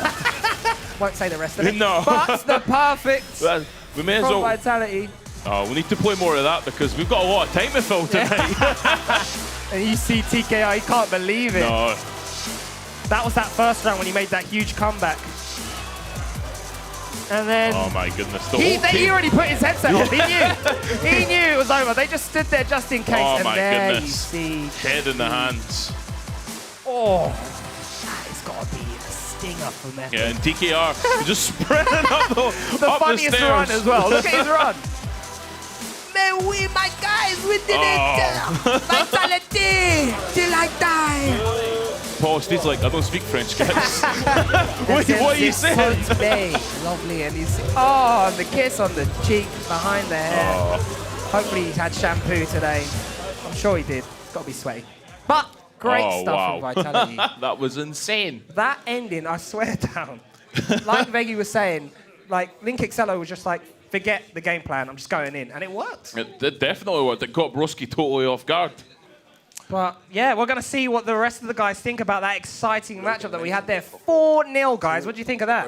Wow, there's the hat trick of 4-0 clean sweeps on that one. Thank you very much, Sengun and Janitor. Take a rest. Not that you need that much of a rest, really, because it just started and now we've finished another matchup tonight. It's unheard of. I don't think this has ever happened in the series of Elite Series from season 1, 2, 3, and we're now in 4. There's a first for everything. There's a fourth, but there is a first for everything. It's a domino effect, literally. It's 4-0 from the start and it's just rolling over. Well, listen, I mean, the thing is, those guys, commiserations to Method. I mean, they're on a different page, really, in many respects. But congratulations to Vitality. That is a dominant performance right there. I think a key part of the loss was continuing to not realizing what was going on.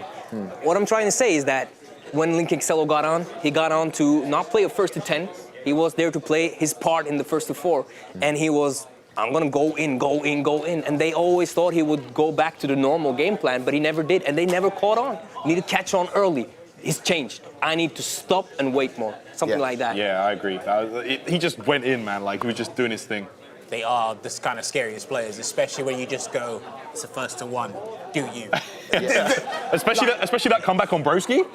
That was like it was looking like Broski was going to pull it back for his team, but then all of a sudden, something switched and Nakali happened. Yeah, and having a fangirl in the audience is a beautiful thing. TKR was there on every moment. He was cheering his boys. Like, the manager, like Gregan, even he was quite far away. He was like, "You do the work, TKR. You do the work." I promise you, TKR is that kind of charismatic guy where that energy permeates out the room and is very contagious. And I mean, if I had that guy sat in the back for me, I'd just do whatever the hell I want. Yeah, you could. I really think Link Excello played off that. He's like, oh, TKR made no. That's what I'm saying. I'm just going to do something else. You could see that interaction. Yeah. I want him to shout for me again. Do it again. Do it again. Well, I'll tell you what, we'll stick around. There's so much more to get into in that matchup between Vitality and Method. But right now, I want to go backstage and find out where Lottie is. You in the Domino's den? Where are you? Oh yeah, we are in the Domino's den. I'm here with TKR and Apollo Steed, the champions from the matchup we just saw. Gentlemen, congratulations. I mean, I think TKR's vocal cords are just taking a breather, so I'll come to you in a second. But Apollo Steed, incredible performance from you today. Absolutely phenomenal. Of course, you're against Paxton. We highlighted him earlier on. He's really not having a fantastic season so far. What was your experience playing him up on the stage today? Well, me and Pax play quite a bit. Yeah, he holds the Red Bull sessions we have on Thursday. I go down there, I play him often. He's a very, very good player. I think just in a short set, because my character does a lot of damage and his character only has 900 health, a mistake by him is a big deal, and a mistake by me isn't as bad, and it works out in my favor in a first to 1 style. Are you proud of your team, though? Because you guys played really well. That was ridiculous. Like Link Excello, and he's had a few issues here as well. You couldn't tell us over Doyance as well, always performs. Honestly, it's a really good team. What more can you ask for? What more can you ask for? What more could we ask for? I don't know, because a win to me is fantastic. TK, I'm coming to you now. Have you rested your vocal cords all right now? Yeah, I'm very happy because my strategy was very good for this match. They was ready for TKR and not for Apollo Steed, and I was not ready for the matchup against Pax. And this week we worked a lot with my teammates against the matchup Guile. I played Guile all the week for this matchup, so Link Excello was very ready, and as you said, as you saw. So I'm very, very happy. It's just insane. It's gone exactly the way you wanted to, and of course we've actually got some shots of you on the screen right now, looking very proud of your team right there. You know, what is lovely to see is, like Apollo Steve was saying earlier on as well, that when you're celebrating the audience like that, it's really pushing them forward. It is spurring them on. Have you always been excited by Street Fighter and by a sort of team cohesion like that? Yeah, I'm very excited by everything in the game. It's just beautiful to win with this team. Apollo Steed, Link Exelo, Verdoyance, and today Junior Leo won he finished third on the last chance qualify to Red Bull committee. So it's a very good day for the Vitality, and I'm very happy, and I hope it continue in this way. Well, it's a 100% track record as a coach now, TKR. So you're doing a pretty good job, may I add, and as a cheerleader too, because we can hear you from a mile away. Now, of course, Apollo Steed, you've got the rest of the season to look forward to now, but what a lovely milestone to be sat on. What can we expect from Vitality going forward? Yeah, we want to win this, man. That's what we're here for. That's what we want to do. I love that. You want to win it. Well, do you know what? Best of luck. And after that performance, I would put some money on that. Tom, back to you. Thank you very much to LVP there in the Domino's den. TKR looking very confident. He put the time in, the effort. Apollo as well. But I did notice one thing. It's normally the salt bait that happens. I think there might be a pepper situation going on here, because if you look back, the sprinkles or the crunching from Ligeza is really breaking the pepper. That's not sprinkling. That's more crunching there. Yeah, it's what a is more that? crunching base. Like, you wanted pepper? I don't have a mill, so I'll do it with hand. And what I also love about that is Ali, our admins guy, was very much quick to say health and safety. Don't be standing on that chair, TKR. But listen, it happens. Moving on. I want to talk about let's start with, I think it's fair to start with Apollo Steed's matchup against Pax. Colin versus Karen. Now, Tyrant, you're a Colin player, that's your main. Right. What did you notice about the way Apollo Steed went into this? He was actually playing really well. Like, he was making all the right reads with the reset. He did the max damage combo right here, so you can see, you know, he's very, very ready. That's a character-specific combo as well. Okay. Pax was taking a few risks as well, but that overhead in neutral with Colleen is so effective at closing out rounds because it moves her forward so far. And like Apollo, everything just fell into place, the crush counter. He went for, so the shimmy at the end here, he actually went for this is not legit, so he's minus right there on the dash, which gave him more time to bait the throw. Really solid play there. Yeah. I love it. Yeah. I love seeing my character up there. And what about Pax? What did he do maybe wrong in that? It can happen. Is it 50-50 moments where it's one or the other? Somewhat, yeah. Well, what do you think, man?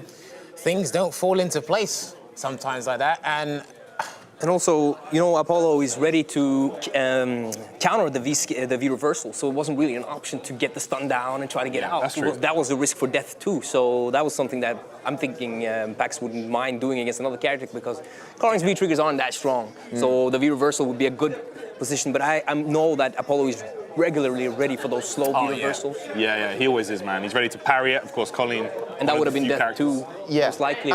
And to focus on another replay from the action we've just witnessed, another 4-0 clean sweep, was from Link Exelo against Broski. Broski dominating. He had to win this to keep his team in this, you know, to have any fighting chance.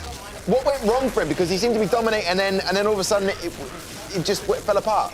Well, Makali's one of those characters that once the momentum is on his side, it's really hard to stop him. Like here, the command grab situation, like he can get another one if he wants. I believe this is actually Dalsim's worst matchup. I think it is as well. Yeah, I've heard a lot of Dalsim players say that. Yeah, and he tried, including Broski. Yeah, because the thing is, at any given point, you're actually in danger.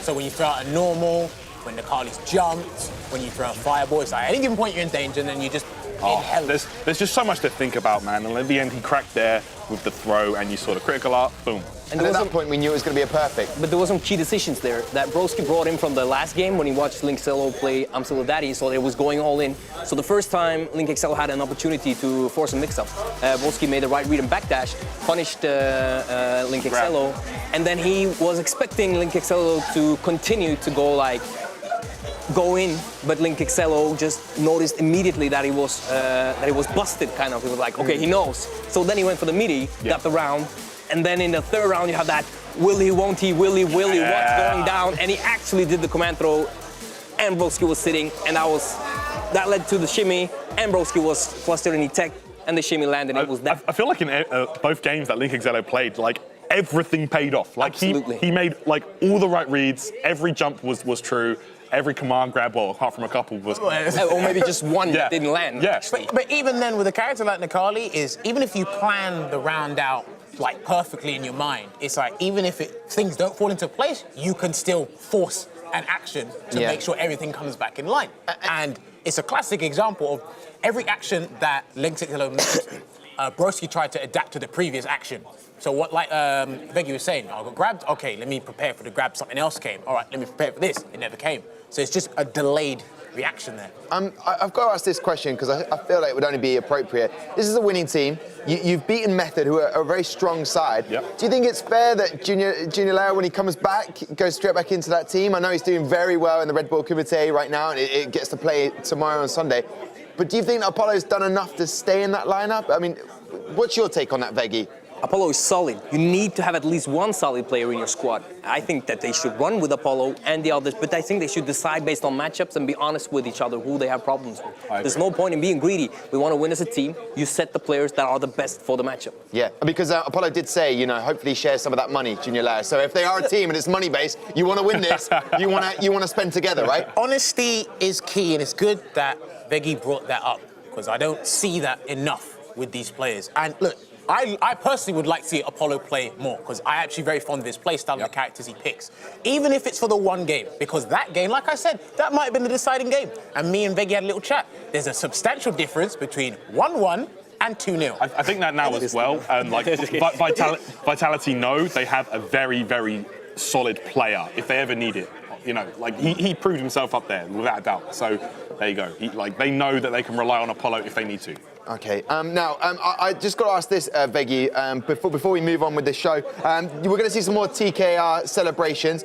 Will Nordavind be celebrating now, or do you just focus 2 weeks' time when you come back again on your next opponent? How much time will be focusing on looking at your next opponent? Oh, when we get the lineup, we spend enough time looking at... You won't get the hours.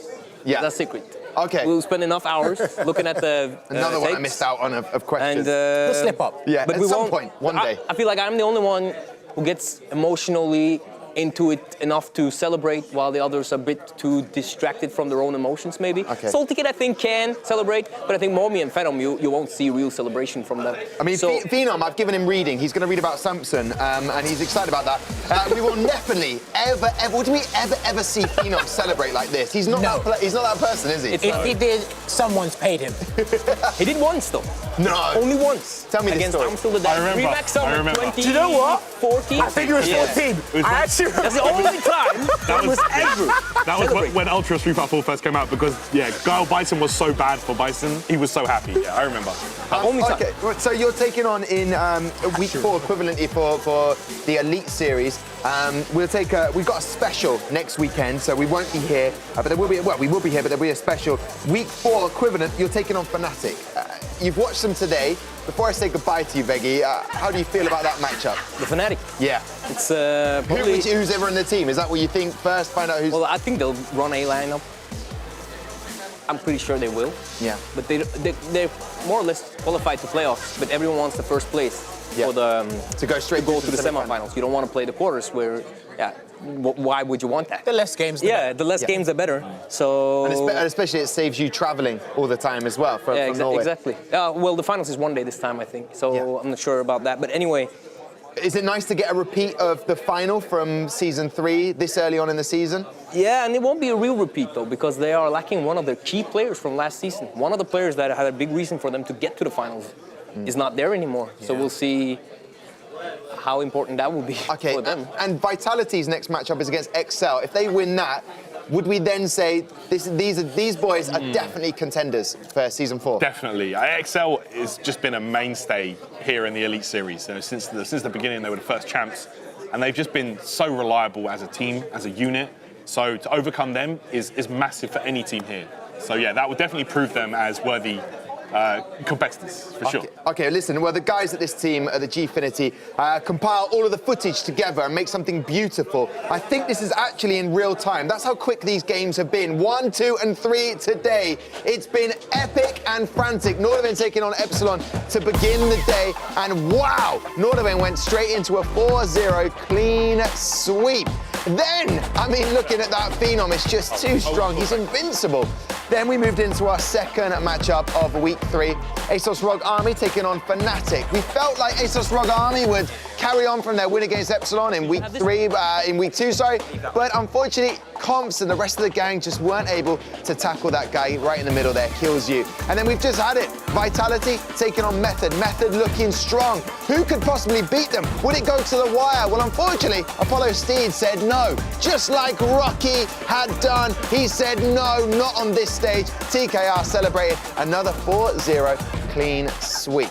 So, what scenes has it been? It's just been epic tonight. Guys, last game of the night then, and it's one that has been keeping us on the edge of our seats since season 1. Team Envy, our former champions, look bruised and beaten, but if there's one team that can get them to rise to the challenge, it's the roster of XL Esports.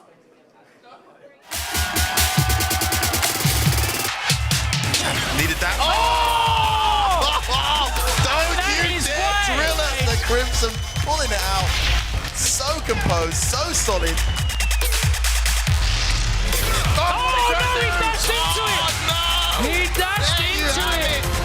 XL take it. Well, I cannot wait for this one. The Envy XL rivalry is the most fiercely contested in the whole of the Elite Series. The fate of the champions have turned on the back and forth between these two sides in the past. Let's give you a reminder of what makes this matchup so special. Envy has taken first blood here. Oh my, the audacity! And there you go, 3-1. Oh my goodness, the crowd goes mental. Ryan takes it for the lads. He still has V-trigger jammers. Opened up, and Team XL have done it! Shazim and Hurricane! That is dead, my friend. Infectious goes! Envious and they tie it up! 3-3! One more chance with the hit. Barcelona! Here it comes! There it goes! Envious have eliminated the champions!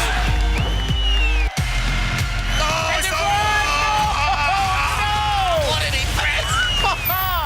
And Hurricane taking that first game. Gets baited into that Tatsu. Great play from Mr. Crimson. Delayed the button. We'll finish this off now. The fake cross. That's going to be it. Oh, what? That's going to be it. Oh, they're still alive. Hurricane delivers twice for his team to keep XL in it. This is it. What will be it? He doesn't have the V-trigger. Oh, he jumped up. He needs the V-trigger activate. Activates, he does. Oh, no way. He's done it. What an ending. This is going to be juicy. Thank you very much to Veggie from Nordavind. Been replaced by Sengan. Thank you very much, Sengan. Still as luscious, the locks. I know. Do you know how annoying it is to have such a Scandinavian Adonis next to you for the whole night? Oh, bruv, no wonder I wore this annoying, jacket to try and look a bit more hench. Anyway, let's talk about this contest between Team Envy and XL. Let's look back to like season 1. XL got the better of Envy in the final, and then next year, Envy went into the transfer market, signed themselves Monsieur Crimson. That worked out for them, and then after that, it's kind of been a bit of a I'm going to call it a bit of a decline for both teams because Fnatic knocked them out of the competition in season 3. So what do we make of these two teams right now? Starting with, I guess, with Envy. Well, Envy have got Abdes now, so they've again spiced up their roster a little bit and changed the players that they're bringing to the lineup. It'll be interesting to see how Abdes does on a team that has such high expectations, because he wasn't on a team that had high expectations like Envy. That just comes with the territory when you're an Elite Series champion. Yep. And interesting, no Nassim. They'll be missing Nassim because I think Nassim brings a bit of crazy. He's not scared of the titans of other teams. So without Nassim, they'll be missing him. Well, they definitely looked a bit crushed after last week. They definitely looked like they'd sort of, wow, what just happened? I don't know what this is losing. I don't like this feeling. How can we sort it out? They brought in Leo now instead of Nassim Claw. What do you make of that, guys? It's a pretty good switch, I think. Leo's proven himself over the past couple of seasons to do really well in these sorts of situations. So I reckon, you know, it's probably the best pick coming up against, you know, the established shell of XL. You know, that's rigid, that doesn't change. You know what you're going to get. Yeah, there's some character switches in there a couple of times with Infectious and Brian, but you know what you're getting when you're coming up against XL, and I think putting in Leo is just like, it's a really good pick. It's a very smart move. Yeah, and he's great at pop-offs. Jammers, now here's the thing. Monsieur Crimson has been the solid player. Why has everyone else not quite performed to the level we expected of them? Different character, different mentality. I mean, it could be anything, but... What's causing those problems that they're sort of not as strong as we sort of expected them?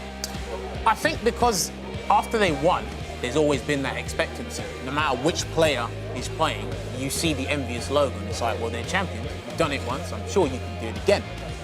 But there's times where a lot of them put unnecessary pressure on themselves, but I'm going to concur with Sengan. The only person who doesn't think that happened is Nassim Claw. He's just like, I've come here to play. But having a guy like Mr. Crimson, even Leo as well, actually, they're here to make sure everyone's balanced, everyone's calm, we can get through it together. I think a big thing is that no one really mentions is Mr. Crimson, outside of Gfinity, has won a solo tournament by itself before. He has, yeah. So that kind of brings, when you've won a tournament just by yourself and you've gone all the way to the finals, you have a lot of mental fortitude that maybe the other players don't have yet, and maybe because they haven't reached that pinnacle, they can break under pressure more than Mr. Crimson has. Yeah, it's like a double-edged sword with the Gfinity method there, is that, yeah, you're getting a lot of success as a team and you're experiencing that, but when you're taken as a solo piece, sometimes if you've not had the successes that like Mr. Crimson has had, then you do just kind of fall apart. You do kind of are like, I don't know what to do here. This isn't where I've been before. Yeah, falling apart. This is the night of falling apart. Yeah. You know, teams of 4-0 sweeps. I was just looking around in the arena and Gino Di Campo is in the building. Back. I'm expecting the same sort of pop-offs that the TKR gave. He's there. He's ready to represent for his Envy boys, I am sure. Although earlier he was like, get that camera away from me. Did you check if he had the Colgate with him? Yeah. Colgate with him? No, I don't know if he's got the Colgate with him, but hey. Find out. Another person on that roster. Let's look at XL. We know that this lineup doesn't change unless there's illness or transport issues. It does not change. Unforeseen circumstances. So that's exactly what it is. I think this is the scariest XL has been, even since season 1 when they won. I really do. I think Brian's come into himself with the character switch to Blanca. He's had a lot of success solo as an individual player. Hurricane, we know what type of Hurricane, what he's bringing to the table. Infectious had some character difficulty season 2, season 3. I think he's found himself again in season 4. I think these are the team that are going to challenge Nordavin, if any team are. I'm scared of XL this season. Earlier on tonight, we looked at Phenom, you know, his win percentage and rate, and then you looked at Gunslinger. If you look at Hurricane, this man is a monster, and I'm going to explain why. He's played 37 games and has won 25 of them, giving him a monster 67.6% win rate. How do you stop this man, you know, the guy Hurricane? That's why we call him the hitman. He just comes up and just takes his target out. I think the only way you can really take him down is slow down the pace of the game. When you slow down the pace of the game, he tends to overextend, and if you can space yourself in situations where his dive kicks might whiff and punish him heavily for that, you really can get to him. But it's a hard task. Yeah, that's really hard to do. It's easier said than done. And when you do actually make him angry, he starts to throw more for one, and then he'll actually like, I don't care anymore, I'm playing Cammy, and I've got the better pressure than you, so you've kind of got to respect me. But look, even his win ratio, look, anything better than 50% win rate is a good look in my book. There he is. He was just in the bottom. He was just in the bottom. I saw Gino Di Campo. Will we see the pop-offs tonight? Well, only time will tell. But the man's always got immaculate teeth. When he smiles, it's like there's an extra light in the room. Infectious, what character is he using? Because he's been changing things up quite a bit. You know, using Abigail there 1 week. You know, what's he strongest with? I think you'll either see Nakali or Zeku. Going off the memory of Capcom Pro Tour events, those are the only 2 characters I've seen him use. He did whip out a Zangief for 1 match, but I don't think you'll see that here today. Okay, I just want to confirm, production, people, can we show Gino Di Campo right now? He loves the camera. That's what we're getting! Show me those teeth! There we we go. Now, you're so obsessed with the that's man's all I teeth. needed. That's all I needed because I need to welcome the teams out, and I wasn't able to until I got that smile. Right, for Envy, we have Monsieur Crimson, Lyo, and Abdus.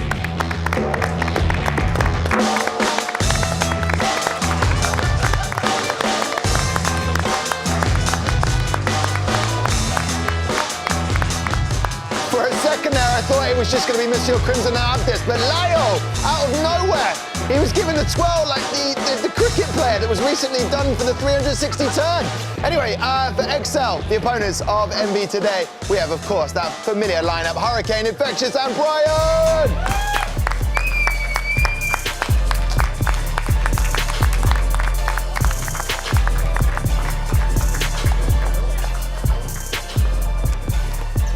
Oh, here he is.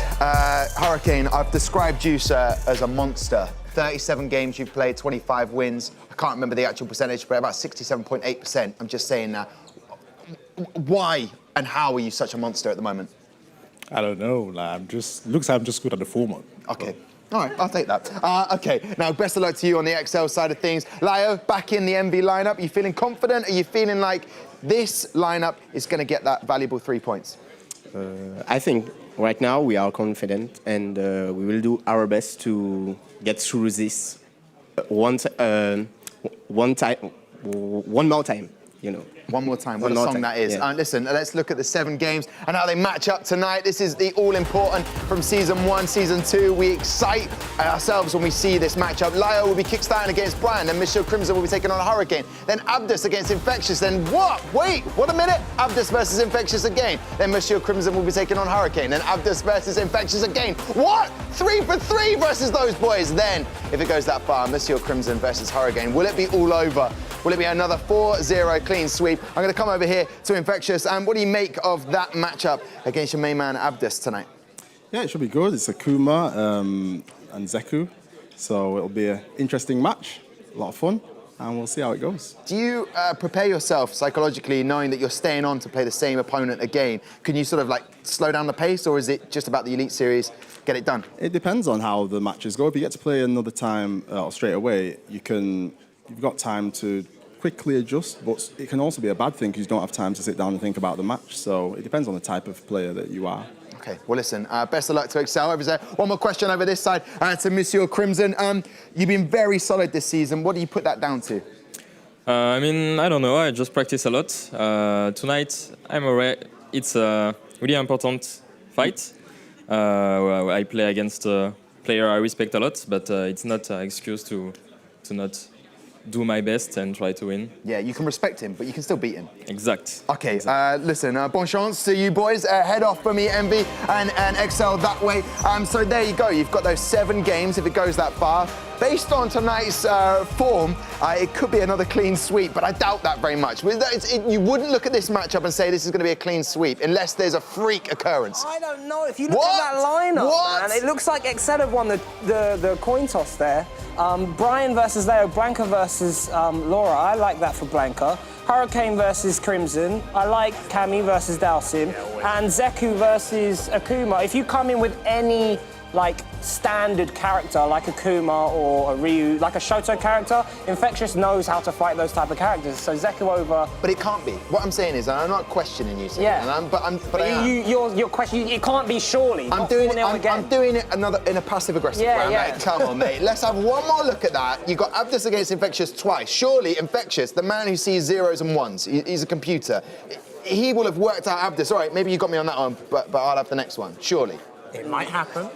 I know it's a possibility, but come on, you're right.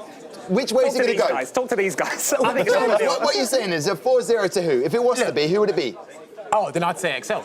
Okay. If you want me to say who would get a 4-0, I'd say Excel. Okay. It could happen, because this would be a free... I don't want it to happen. No. That makes all of us look bad. Yeah, okay. That makes me look bad. I've chosen.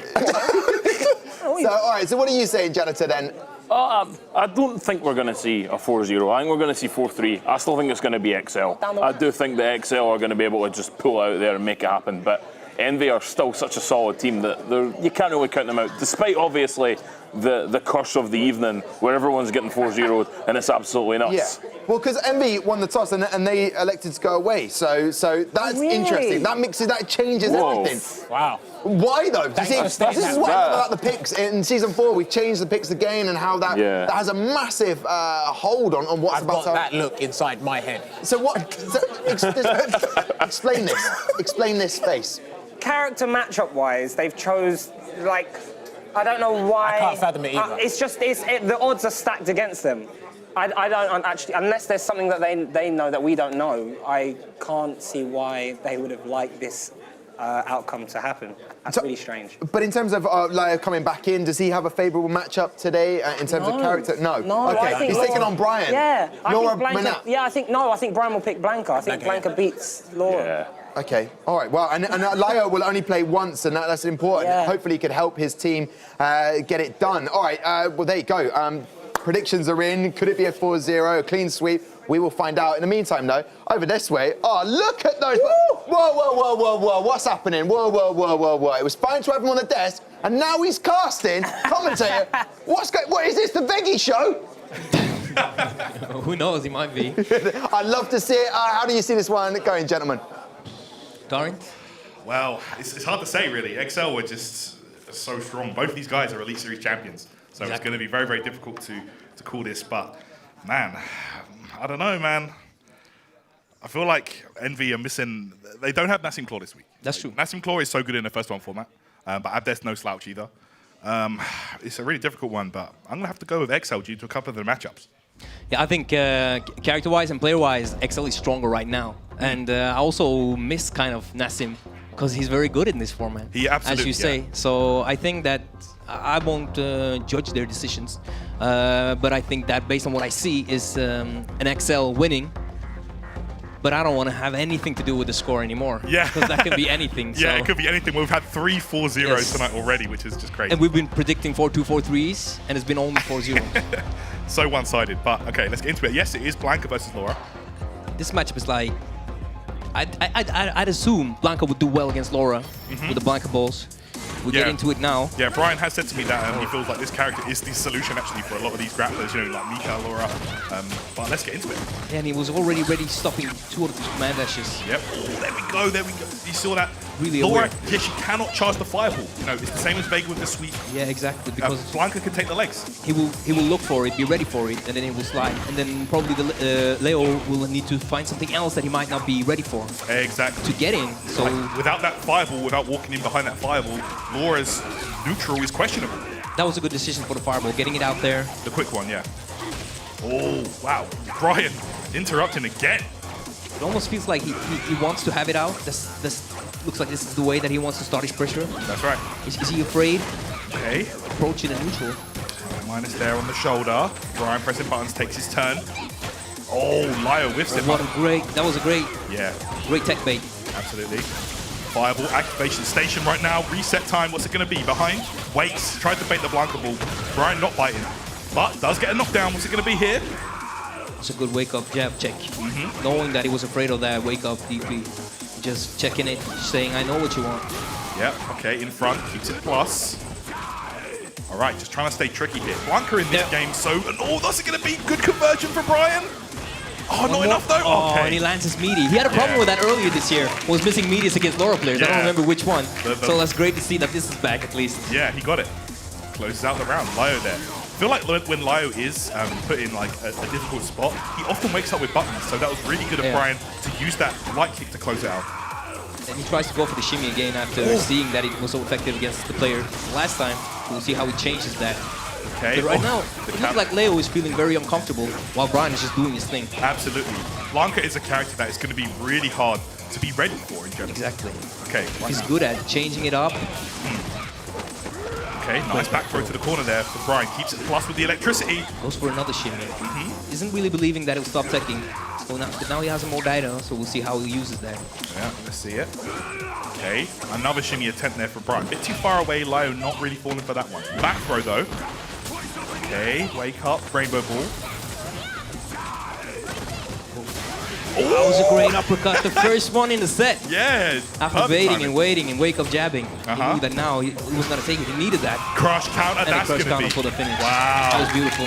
The lift and then the punish. Great stuff from Brian. Solid. That was just, you can see why he would pick Blanca for Absolutely. Laura. Yeah. That looked like a comfortable matchup for Blanca. Yeah. But I really liked his last decision because that DP was, if Leo backed off there, he would give it away all of his moment, all of his opportunity to get back. Absolutely. So he goes for the DP, and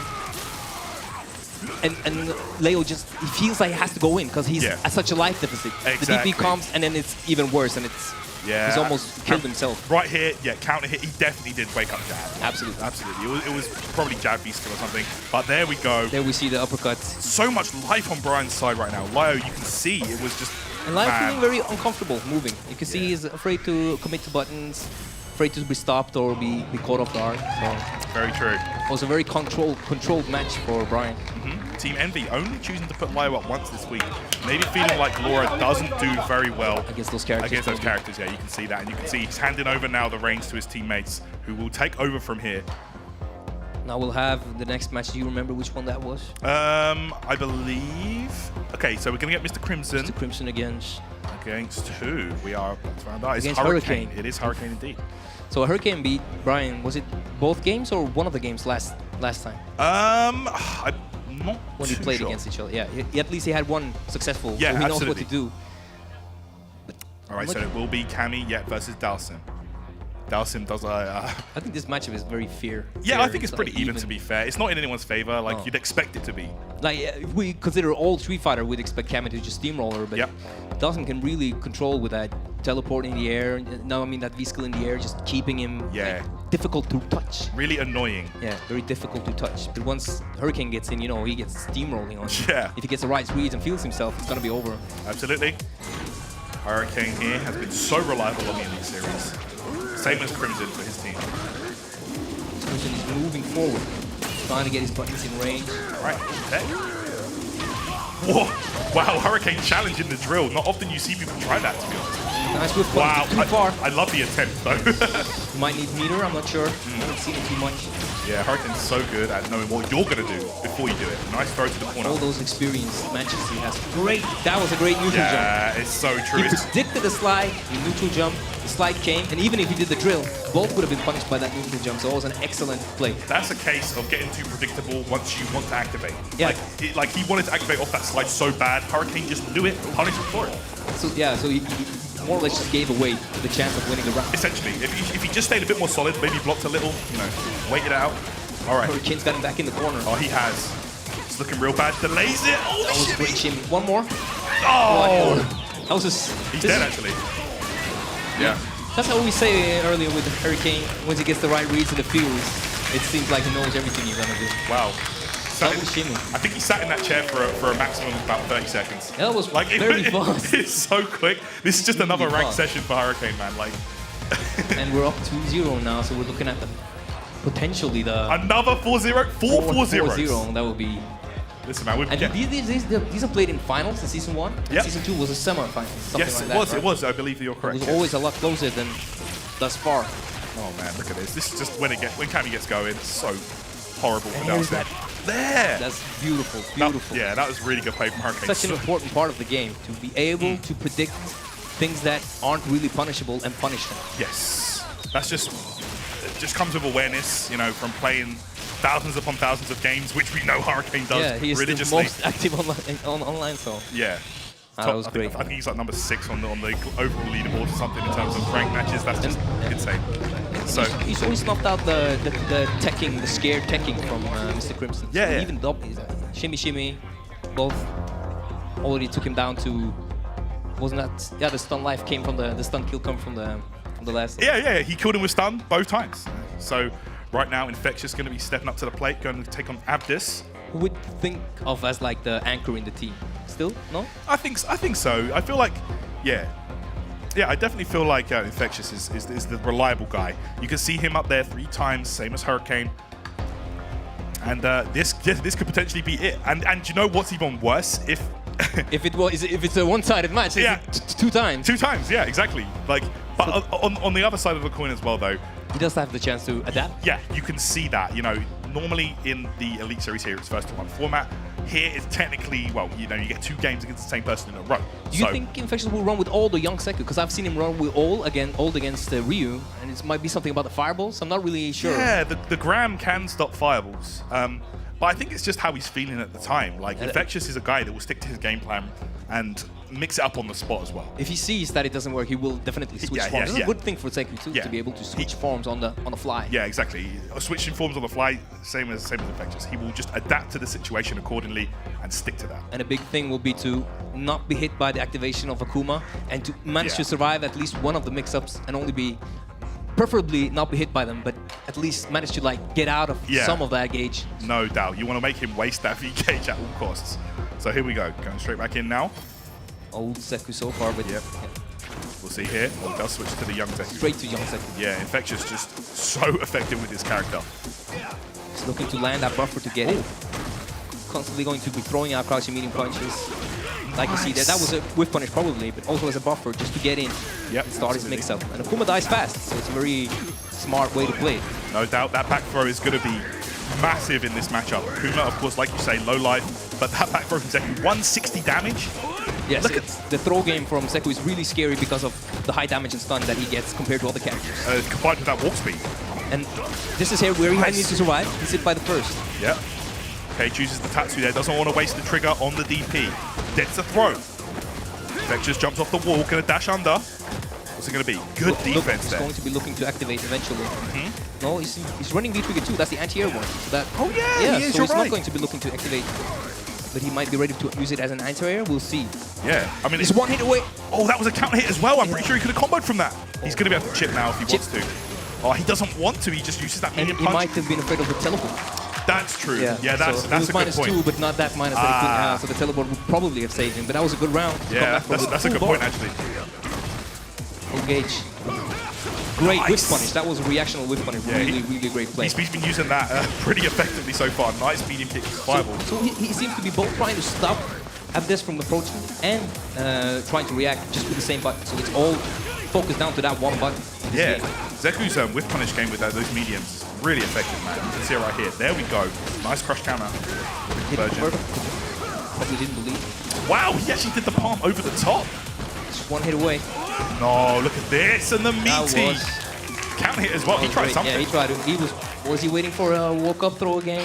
Perhaps. I think I would guess Infectious to be the kind of player that would condition first, even in the first one, and wouldn't risk his life on walking up for a double throw that early. He'll go for the guaranteed option a lot of the time. He had the bar, the meter. That was very. Actually, to be honest, when Akuma has that meter and V-trigger ready to go, even going for that meaty is scary. But Infectious just knew what to do. And here we see that situation, which would have another character would have been chipped out because Akuma can run away with teleport. Yeah, it wasn't an option for him to go for. That's another thing I feel like Infectious is really effective at, which actually caused that that sequence into the finish. He's so good at walking underneath, using the walk speed to walk underneath your jumps and punish your landing frames. Yeah, trip guarding as we call it in Europe. Trip guarding, that's the one. Okay. So now is that we talked about earlier, if Abdes will he adapt, or will this just be an easy kind of turnover where he gets the same match twice, he's comfortable, he knows what to do, he has more experience in the character matchup, might be stronger overall? To be honest, I feel like there's actually not a lot you can adapt to right there. He was just getting whiff punished a lot. Whiff punished and buffered. Yeah, both of those. So like, you need to. What do? Stop doing stuff? Maybe need to approach more from the air. More of a viable game. I don't know. It's hard to say. Even that might be a bit risky because of the low life. We'll see. Oh, he starts in old though. Yeah, he's starting with the old Zeku. But he got the combo. Yeah, unsafe. With the ground on block. Thought it would combo, but it didn't. Goes back. Yeah, he goes back to try to test it. Yeah, I don't want this. Oh wow, beautiful with the corner switch. Smart because now this is the death position. A couple of right positions now, and Kuma is down. Absolutely. There we go. Abdesto switches it up. Jump back button. Good choice there for the wall dive. Neutral game now. He's trying to approach more from the air. Yeah, he is. Last game because he was getting bumped on the ground, so he understands the need to go from the air. Brilliant frame trap there from Infectious. Keeps it safe. Infectious checks again. Doesn't go for the throw. Keeps it simple and safe. Oh, jump back jab. He didn't want any of that. He wasn't ready for the... But likewise, Abdes can't be jumping. And now he's used all his bar. Oh, the back throw to the corner. That's dead. This is And now we're on the lifeline. We're on the fourth 0 point here. This has always been 4-3 when they met in the Elite Series, right? Yeah. And now we're actually down to the last, to a potential 4-0. So one-sided. The whip punish again. Yeah, again, Veggie. Wow. Yeah. You see he feels the only thing I can do is approach from the air. I'm too afraid to use buttons and my fireball, I'm not really trusting it. Yeah. That's what it seems like. That's a great air here. I like that, yeah, the nuke jump. It's hard to deal with. Those great stopping. Okay. The reversals, wow. Actually very risky to do that. Akuma can punish you big for that. With the armor. Yeah. Again. Another air square, great.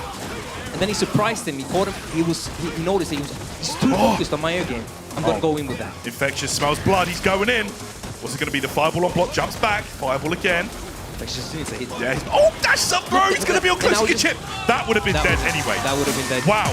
Back medium punch on block, on hit, doesn't matter. Cancel super. Can't teleport from those frames. No way. No way. You're gonna be stuck there. You're in block stun. Amazing performance from XL. So dominant. Clean sweep. 4-0. Clean sweep city. I tell you what, we're going home very early today, actually. Yeah. That was way too early. That was rapid, man. Jeez. That was a solid. You can see they're back. That's why I'm saying this team is back. Yeah, they've always been a threat. You know, these are guys, you can see why they are Elite Series champions right there. Just such a dominant force. Man, that was nuts. Well, Becky, it was nice having you up here, man. It was very quick. Yeah, it was you get to commentate very long. Yeah. But it was great being here all day, so I really appreciate being here with you guys. Yeah, no, it was really fun, man. But let's have a look back at that last game. You could just see here the corner control for Infectious was so good. Maybe you can actually see Infectious is worried. Yeah, he was worried right here. And then with that walk speed, he's like surprised him. But this is the situation I really like, because he tried 2 times to jump out, and then he's like, okay, he's focusing on jump out, let me just dash and press. He's not going to be ready, and it worked. And that's what turned the round back into Infectious' favor. No doubt. I mean, in Street Fighter, look right here, that was done. 100% done. I'm not sure if he could. No, he couldn't probably even land in DP because he was in summer bumper. The V trigger fireball. There is a little bit of recovery. Exactly. It's not a lot, but you know, just do the medium punch if it hits. And it hit anyway, so it might have been a punch. Yeah, it's hard to say. So it would have been death anyway. But a 4-0 sweep. That was a statement from XL that they're really back this season. Yeah. Now everyone, you know, eyes are back on them. They are, you know, potentially one of the guys to be looking for. Just very, very good performance from them, and there was a lot of good performances today. Today had so many solid, like one-sided games. You can't argue with 4-0. That's it. You know, there's nothing else to say about that. Well, I'm gonna have to hear some different opinions on that. I want to hear what those guys have to say about the 4th 4-0 of the night. Tell us, Tom. What do you think? Wow. Listen, guys, Veggie, Tyrant, everybody, listen up to this. Well, after that, you can only say that was excellent from XL. No, come on, guys. That doesn't count. That is not a bombing. No, why don't you, come on, because it's XL, and then you add the excellent to the, fine. Okay, fine, we made a bet, guys. You win it. Guys, yeah, that joke bombed pretty hard. Guys, head to our Twitter page, at Gfinity, click on the pin tweet and comment, I'm here for pizza, for a chance to win one of those £20 vouchers. T's and C's are on the tweet. I mean, it's never been this silent in an arena with that many people, and I made that happen. Wow, okay, well, there you go, fair enough. Listen, we look at that, a 4-0 clean sweep throughout the night. Yeah. I mean, wow, we've never seen that in the Elite Series. No, we've never. But you predicted it. Yeah, no, I could just tell. When I saw the lineup, I was like, this is game over. I don't know why you would win the coin toss and then give the advantage to XL. Infectious must have been loving that. Look, man, Sengan's foresight knows no bounds. The bounds, I mean, obviously, Envy, what happened to them? I mean, they picked that kind of, they won the coin toss and then they picked away, and then you got this situation. That's madness, surely. This seems like a very bemusing night for me looking at them. You lose the coin toss, you're relinquishing an advantage by giving it to XL. That's the last opponent I want to give an advantage in any sort of shape or form. But I don't know, and even when the matches started, they looked like they never got started. Because like Sengan said off camera, it's like, look, Leo probably thought the Blanca matchup was all right. But you know what? the actual match said otherwise. I mean, give kudos to Excel because Brian played a very slow-paced game versus Leo. Did really well just kind of like slowing the pace of the game down and taking advantage of that, his character, what he has over him. Then Hurricane did the complete opposite, put Crimson in situations where he had to block a lot.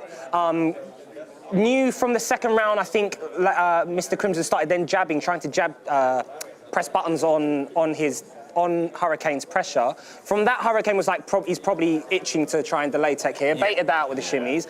Then, like I said, Infectious, if he comes up against like a Shoto-type character that's very basic and standard, he knows how to break down that gameplay. It just looked like a masterclass. Well, I bet his face is a picture right now, and probably the same picture that he always has taken. There he is right now. LVP. How is he feeling, LVP? Infectious is feeling pretty chilled out, as usual, I would imagine. Are you feeling pretty chilled out right now? Yeah, I'm pretty good. It's a good feeling. As usual, as usual. Infectious, I just want to get your insight on, the fact that you guys lost the coin toss. Envy had their picks. They were away, but the circumstances they put themselves in wasn't the best. Were you surprised with how they picked for this matchup to go? It was a bit surprising, some of the picks that they made, but I thought that they would have, or they had a strategy or something that we didn't know about, or an approach to some of the matchups that we maybe hadn't seen before. But as the game started to go on, I was pretty confident that it was going to be a match that we were going to win. So I was a little surprised, yeah, I must say. Are you happy with how your team performed, coming in with maybe that tiny little bit of pressure, thinking, okay, what have they got up their sleeves? Yeah, well, that makes it 2-2, XL and Envy, so the rivalry lives on. But my teammates, I mean, Brian just played exceptionally well. Hurricane just did what the Hurricane does, and I just couldn't be happier to have them two on my team. Brilliant performance, brilliant game, and we look forward to facing Envy again. How was it for being the last guy to perform on the stage against Abdes? Feeling the heat a little bit? No, you've just got to keep it calm, keep it composed, and take each game as they come. Love that. And does that go for the whole tournament as well? Yep, right to the very end. Picking up the trophy? Of course. There we go, guys. He's picking up the trophy. They're gunning for first place, but we'll see if they can do it for the rest of the season. Tom, it's back down to you. Well, there's a man, he shows emotion with his eyes, and it's just a blinking. You know that he is very happy right now, and he's bound to be after Excel had such a dominant win. But hey, they put a wrong that happened in season 2 when they lost to Envy in the final. But really, it's all about, can they be dominant and perform like that against Nordavin, surely? Like I said, I think this is the scariest XL that I've seen personally. I don't know about you guys. Yeah, they are like coming really, really hard, really, really fast this season. And Zeku, Zeku is the choice for Infectious, is like absolutely solid. It's really playing to his strengths, and Zeku also has the tools to go really wild when he needs to as well. Yeah. So Zeku is so Infectious really has like extra gears that he can go to if he needs to. Hurricane, always dangerous. He's a Kami, he's a solid Kami, he's like the fundamental Kami, and he just goes nuts as well. And Brian, he can play so many characters when he needs to. He's got this toolbox where he's like, yeah, well, we need Minat for this one, that's cool. Yeah. Oh, wait, no, we need Blanca here, that's great. We got all the characters, fantastic. Maybe we did the wrong thing and let Veggie commentate on those matches, because he'll have been making mental notes if it comes down to the future bit. However, tonight, and as you know with the Elite Series and the group stages, you get a point if it goes to 4-3. Well, we were never in danger of that tonight. With 4 clean sweeps. As you can see, Group A, Team Vitality at the top with 6 points, then XL Esports with 6 points, followed by Method, Team Envy sharing the same amount, 3 points each, and then Reason Gaming, they'll be back next week. Group B, Nordavin 6 points, Fnatic 6 points, and again, so it's basically a mirror of Group B, Group A. Anything to take from those groups when you look at them? Epsilon are still in with a chance, Reason are still in with a chance. Because obviously the top team goes straight through to the semi-finals, so you really want to finish first, but second and third then have a quarter-final. So it's the bottom 2 that we say goodbye to, so just don't finish in the bottom 2. Simple. Easier said than done, and it's come to the point where a lot of, or for quite a few teams now, their fate is not in their hands, and that's the last position I want to be in if I was a player in the Gfinity Elite Series, because, you've kind of squandered some of your chances. Like, especially today, the losing teams, all 4-0, I mean, that was a complete battering. So if there's any time to pick yourselves up and work to try and get the qualifiers, you've got to do it now, from now. till the next time we're here. Janitor, it's lovely to have you back in the Elite Series, and may that beard continue to grow. Oh, thank you very much. May it go as long to the desk. That's what I really want. However, are there any other surprises? What's been your main surprise tonight watching these matches? My main surprise has been that I'm not getting paid by the hour, so this is absolutely fantastic with all these 4-0 wins. But yeah, Fnatic coming in with not their A team, coming in with a B, kind of a C team. You know, there was players in there that people really didn't expect to see tonight, and they just performed. They just came in, they absolutely steamrolled the big boys. 4 SPDs in a row. Birdie beat him in that. It's been a great night. It's been absolutely fantastic. Okay, and what about you, Jammers? It's been your return to the Elite Series for season 4. It's lovely to have you back. I mean, walking and taking horses to water. That's your sort of metaphor. You can show them the path, so they don't necessarily walk down it. Point people in the right direction. I was like, after that, you go and do what you want. Just don't blame me if you fall over. But surprises from what you've seen tonight. I mean, there's quite a few because they were all 4-0. So if I really had to pick, it was probably the Vitality method score. To me, that I was not expecting that. I wasn't expecting a 4-0 from them. Okay, and what about you, Sengan? My favourite thing about tonight was watching Infectious try and pretend to be humble. Because he's not thinking, like, he's like, you know, Abdes, I was going to fight him, and I just knew I was going to batter him, I'm the best. Yeah, you can tell that's what he's thinking. But he's like, yeah, keep it composed, humble. Keep it diplomatic. But he's not like that whatsoever, guys. Don't get it twisted. Infectious is horrible. Okay, well, listen, gentlemen, ooh, little face action there, like it. Listen, a new thing we're trying out. Well, we're going to do this because I think it's right and worthwhile doing. It's something we call the knockout of the night. Basically, you get to choose which one you think was the best, and then we'll reveal the winner next week. There are 4 knockouts up for grabs. First of all, Isam slays the Phenom. Who would have thought that? This is that first sort of knockout tonight. What do we make of this, gentlemen? It was a good thing to, you know, to pick up on because he's hardly lost a round, and not many people have done it. So Izan does join the elite squad. However, I don't think Phenom will be too worried about that because he overall got the win. It almost angers him more. Yeah, he's like, oh, you're going to show, like, but I mean, it's a huge compliment if that's what it's resulted to. Number 2 knockout tonight. You know what? Rick's SPD Spree versus Jones Arcade. The thing is, I was talking to Tyrant about this, and we said, look, Zangief does that to you, puts you in a guest situation, guest for the game, but if you're very intricate with Street Fighter 5 and into it, you'll know that's what Zangief's actually been boiled down to. That's all he can do now. One arbitrary dash, straight into the grab, win the game. Next knockout, number 3, Link Exolo gets a perfect KO against Broski, and that was just after Broski almost had him. Yeah, that was nuts. That was absolutely nuts. It was like Broski just had the game in the palm of his hands, and Link XL was like, I'm taking this one, and you know what? I'm just going to play like I did in the last round, and we're going to see how you deal with that. And he gets a perfect, so that's how he dealt with that. And our 4th one of the night, we chose the best ones. Hurricane cleans up Monsieur Crimson, and here it went. The man's an absolute monster. I said that to him. How did that matchup go in your opinion in terms of, was it in favour of Cammy? You guys are picking on the Dolphins today. I think loads of people have been saying back and forth online and on Twitter. However, the one thing that I think is very important with that specific highlight is Mr. Crimson is known for being the defensive Dalsim, the one that's very slippery that you can't pin down. And it goes to show how powerful Hurricane is coming into the season. The fact that he locked down Mr. Crimson and absolutely blew him out, that was very important. Yeah, so that will be up on our Twitter at Gfinity. We really do want your input. What do you reckon, guys? You can vote away. And then obviously next week we'll reveal the answer. Which one would you choose, just quickly out of those? 1, 2, 3 or 4? SPDs. Yeah, okay, straight. Link XLO for me. Okay, beautiful. All right, listen, guys, let's talk about that takeaway moment from tonight. It has to be, surely, from my point of view, Link XLO versus Broski, right? Yeah, this was absolutely amazing. What a way to come back from being in the face of defeat. Really good defensive option here from Broski, backdashing the command grab. It's the first time I think Link XLO did this. Then he had him, Link XLO dashes up twice, command grabs, now all the pressure's on, does a normal throw just to check if he's still standing there. Doesn't die with that V-trigger activation.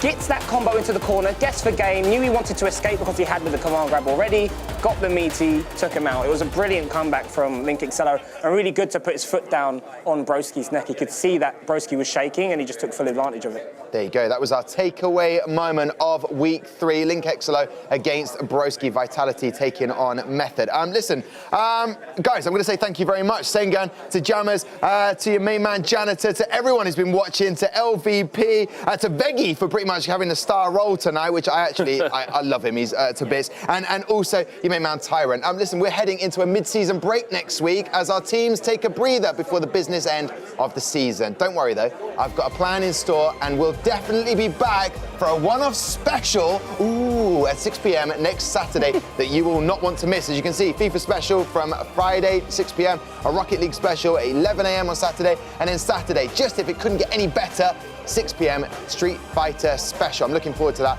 It's going to involve Jammers and Tyrant for that one. Right, don't forget, if you want to come down here, be part of the crew, the audience here, to fail to laugh at my jokes, you know what to do. Get involved. Gfinityesports.com/tickets for that. Maybe you can sit next to Gino D'Acampo and look at that gorgeous smile up close. Right then, that brings us to a close to a night of swift victories that mean I'll be getting to bed early for some much-needed beauty sleep. That will be happening. Our competitors now have a chance to take a week off, reevaluate and make a final push towards the playoffs. But it's all still to play for here in the Gfinity Elite Series, and you won't want to miss a minute of the action. We'll see you again next week for that one-off special. Make sure you're there. See you soon. Game 1. Let's get amongst it.